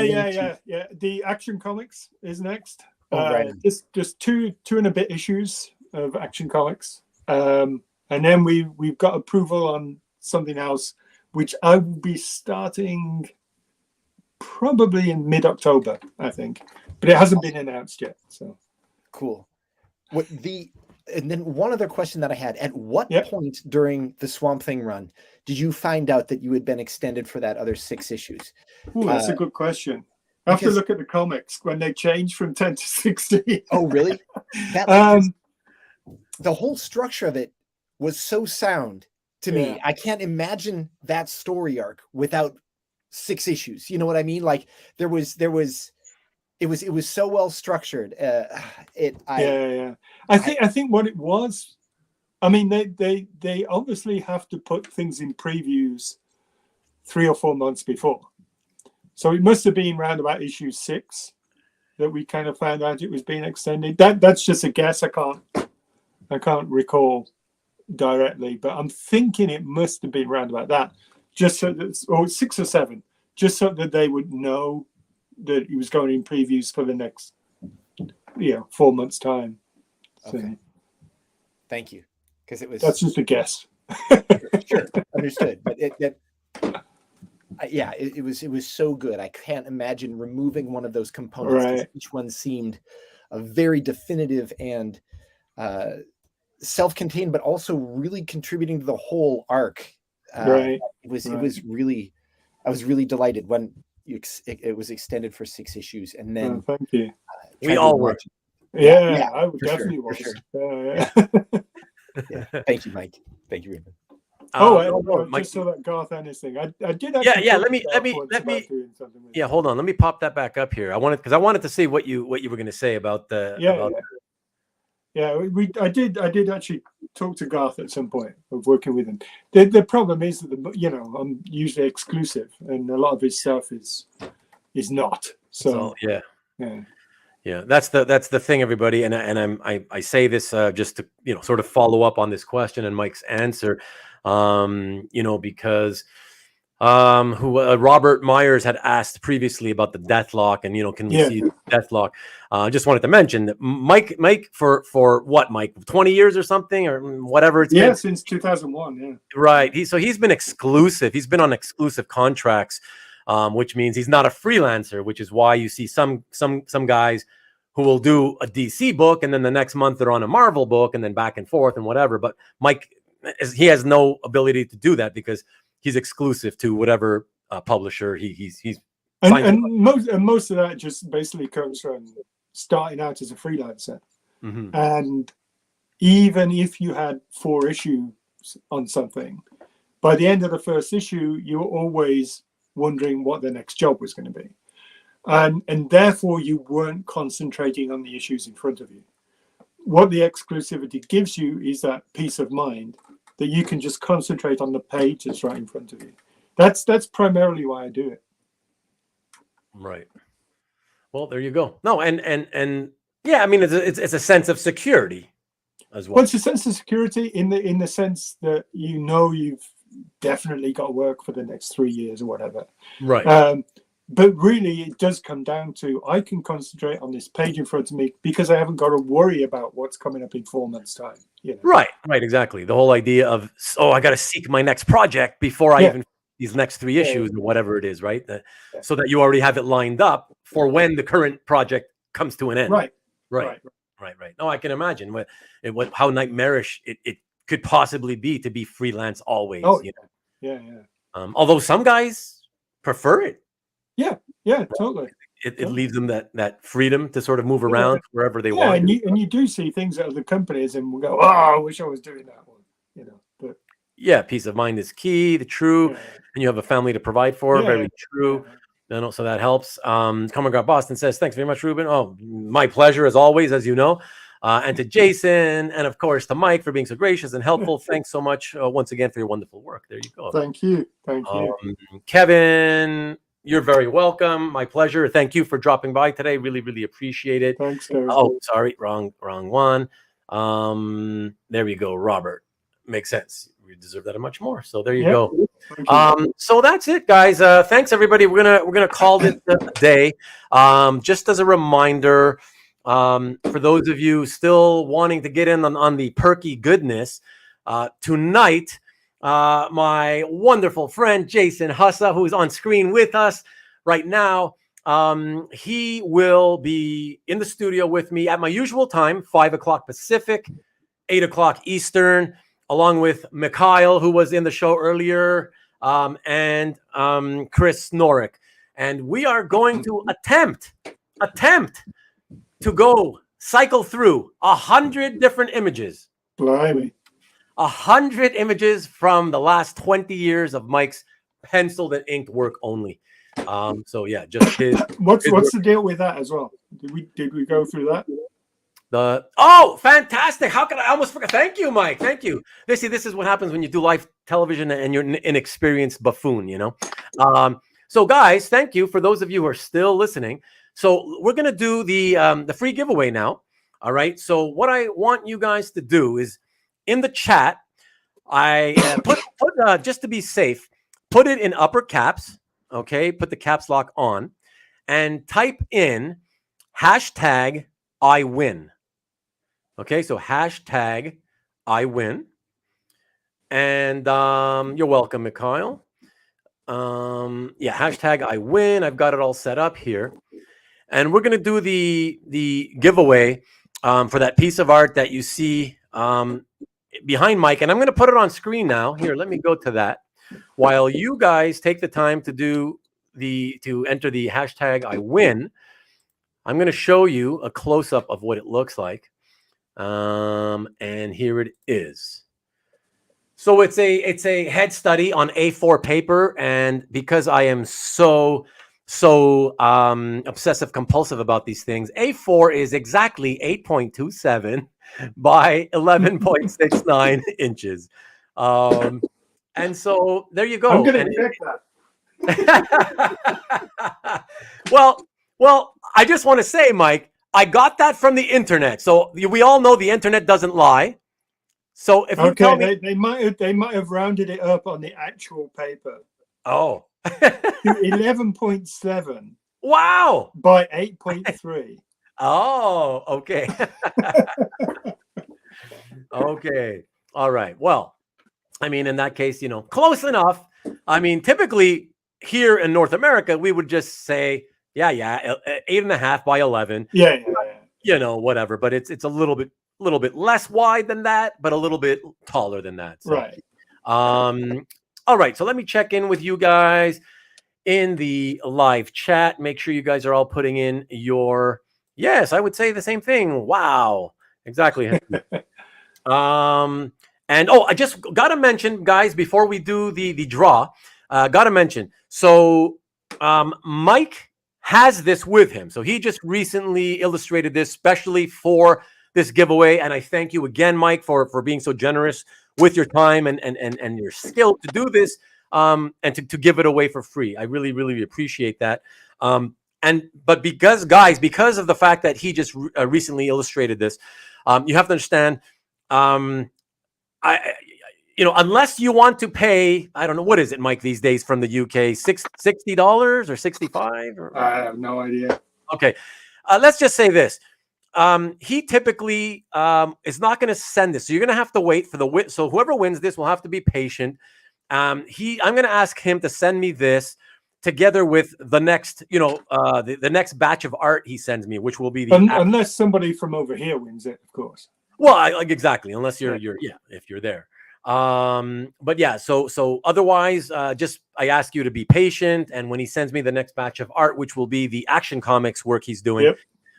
So that may not be for another 4 or 5 weeks or whatever when he gets his the next issue done. And then when he sends me that, he'll put this piece in the box with it, and then I will ship it out to the winner. Okay, so just be patient about that. All right, so I think that's it. We got let me see how many we've got here. I'm going to start collecting the comments. Okay, I'm going to share the screen so you guys can all see. Hashtag I win. Okay, I think we've got all of them in. It's funny how some of you guys don't want to win a free item. Although if you're a Mike Perkins fan of his work, but perhaps not Swamp Thing, and you're maybe not entering simply because you don't feel you should have a free piece of art that you can't really appreciate as much as others, then I appreciate you guys sitting this one out. I know that in the last giveaway I did, certain people told me they stayed out because of that reason. They felt they weren't a big fan of the characters on the page and felt they'd rather have somebody else win it. So I appreciate that. And okay, let me share my screen, guys. So let me first get rid of the image. All right. And I'm going to go to the giveaway page, and I am going to do my share screen. So 1, 2, Chrome tab, giveaway, and here we go. So Mike and Jason, you guys see the I win? Yep. All right, everybody. Let me click this button here now, and we will see who will get that beautiful piece of art.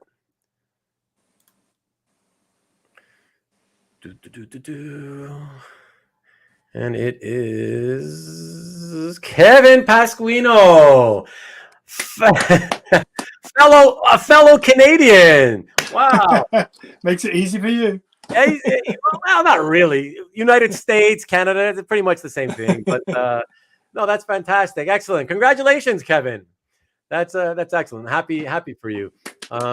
Okay, so let me stop sharing the screen and come back to you guys. Let me quickly put okay. Oh, these are just okay. So congratulations, like a slot machine. Exactly. Congrats. What else we got? After it's awesome that he got it after missing out on some pieces. Exactly. Holy cow. Look at him. So happy. Excellent. And congrats from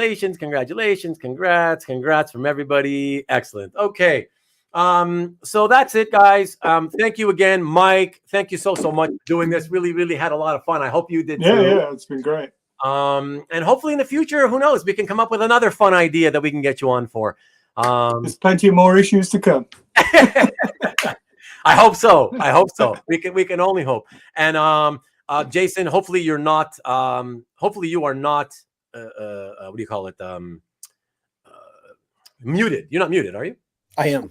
Oh, yeah. Don't mute. Oh, okay. Thank you for dropping in and being, as I said, the only guy who wanted to be here live in studio with me.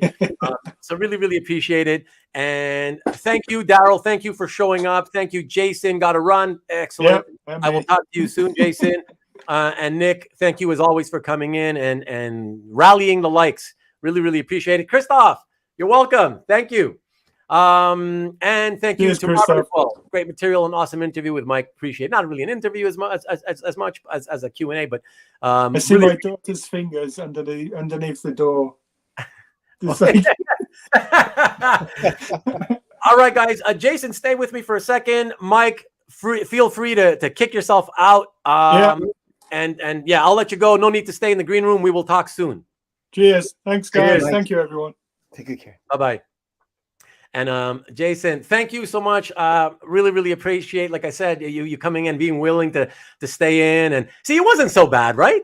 Right. You're far too kind. I can't imagine anyone would want to hear me. I mean, in the context of you and Mike talking, you're very kind. Thank you. I'm honest. I like to be honest. Come on.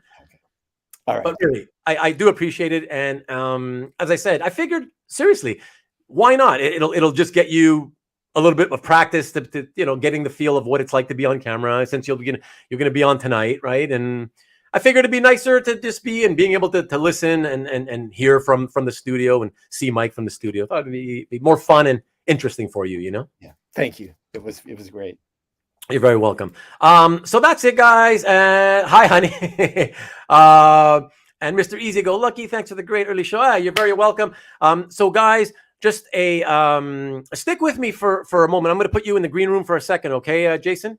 Don't hang up. And thank you to all of you who tuned in, and for those of you still remaining, really, really appreciate you guys. Remember that if you are available tonight, we have this, okay? And so it's going to follow up. As I said earlier, it is a comic art show and tell. It's the third show and tell episode, and it is going to be a Mike Perkins appreciation episode where we're going to I'm going to attempt to flip through 100 different images, which you would think won't leave a lot of time for the commentary by Jason, Chris, and Mikhail. But my plan is to basically rifle through lots, like let's say 8 to 10 images without us really speaking of them. And then before stopping and speaking about a random page, and then, going through the rest, again, rifling through another 10 or 12, and then, and on and on and on. Anyways, it's an experiment. Like I say, I always like to experiment. So that, that's what we're going to try to do. So hopefully we'll get to see all 100 of the images. For those of you who haven't done so, please listen to my side piece here, and please subscribe. If not for me, do it for her. Do it for her. Okay? I mean, she works hard every day. She works hard for her money. Please just do it for her. She would really appreciate it. And that's it. Thank you. The show, tonight's episode, the 20-year career retrospective appreciation episode of Mike Perkins art starts at the usual time. 8 o'clock Eastern, 5 o'clock Pacific. And that's it. So until then, I leave you with this wonderful images of these 3 beautiful guests of mine who you will see tonight. And we will talk again, hopefully in the next several hours. I'll see you guys tonight. Thank you, and see you then. Bye-bye.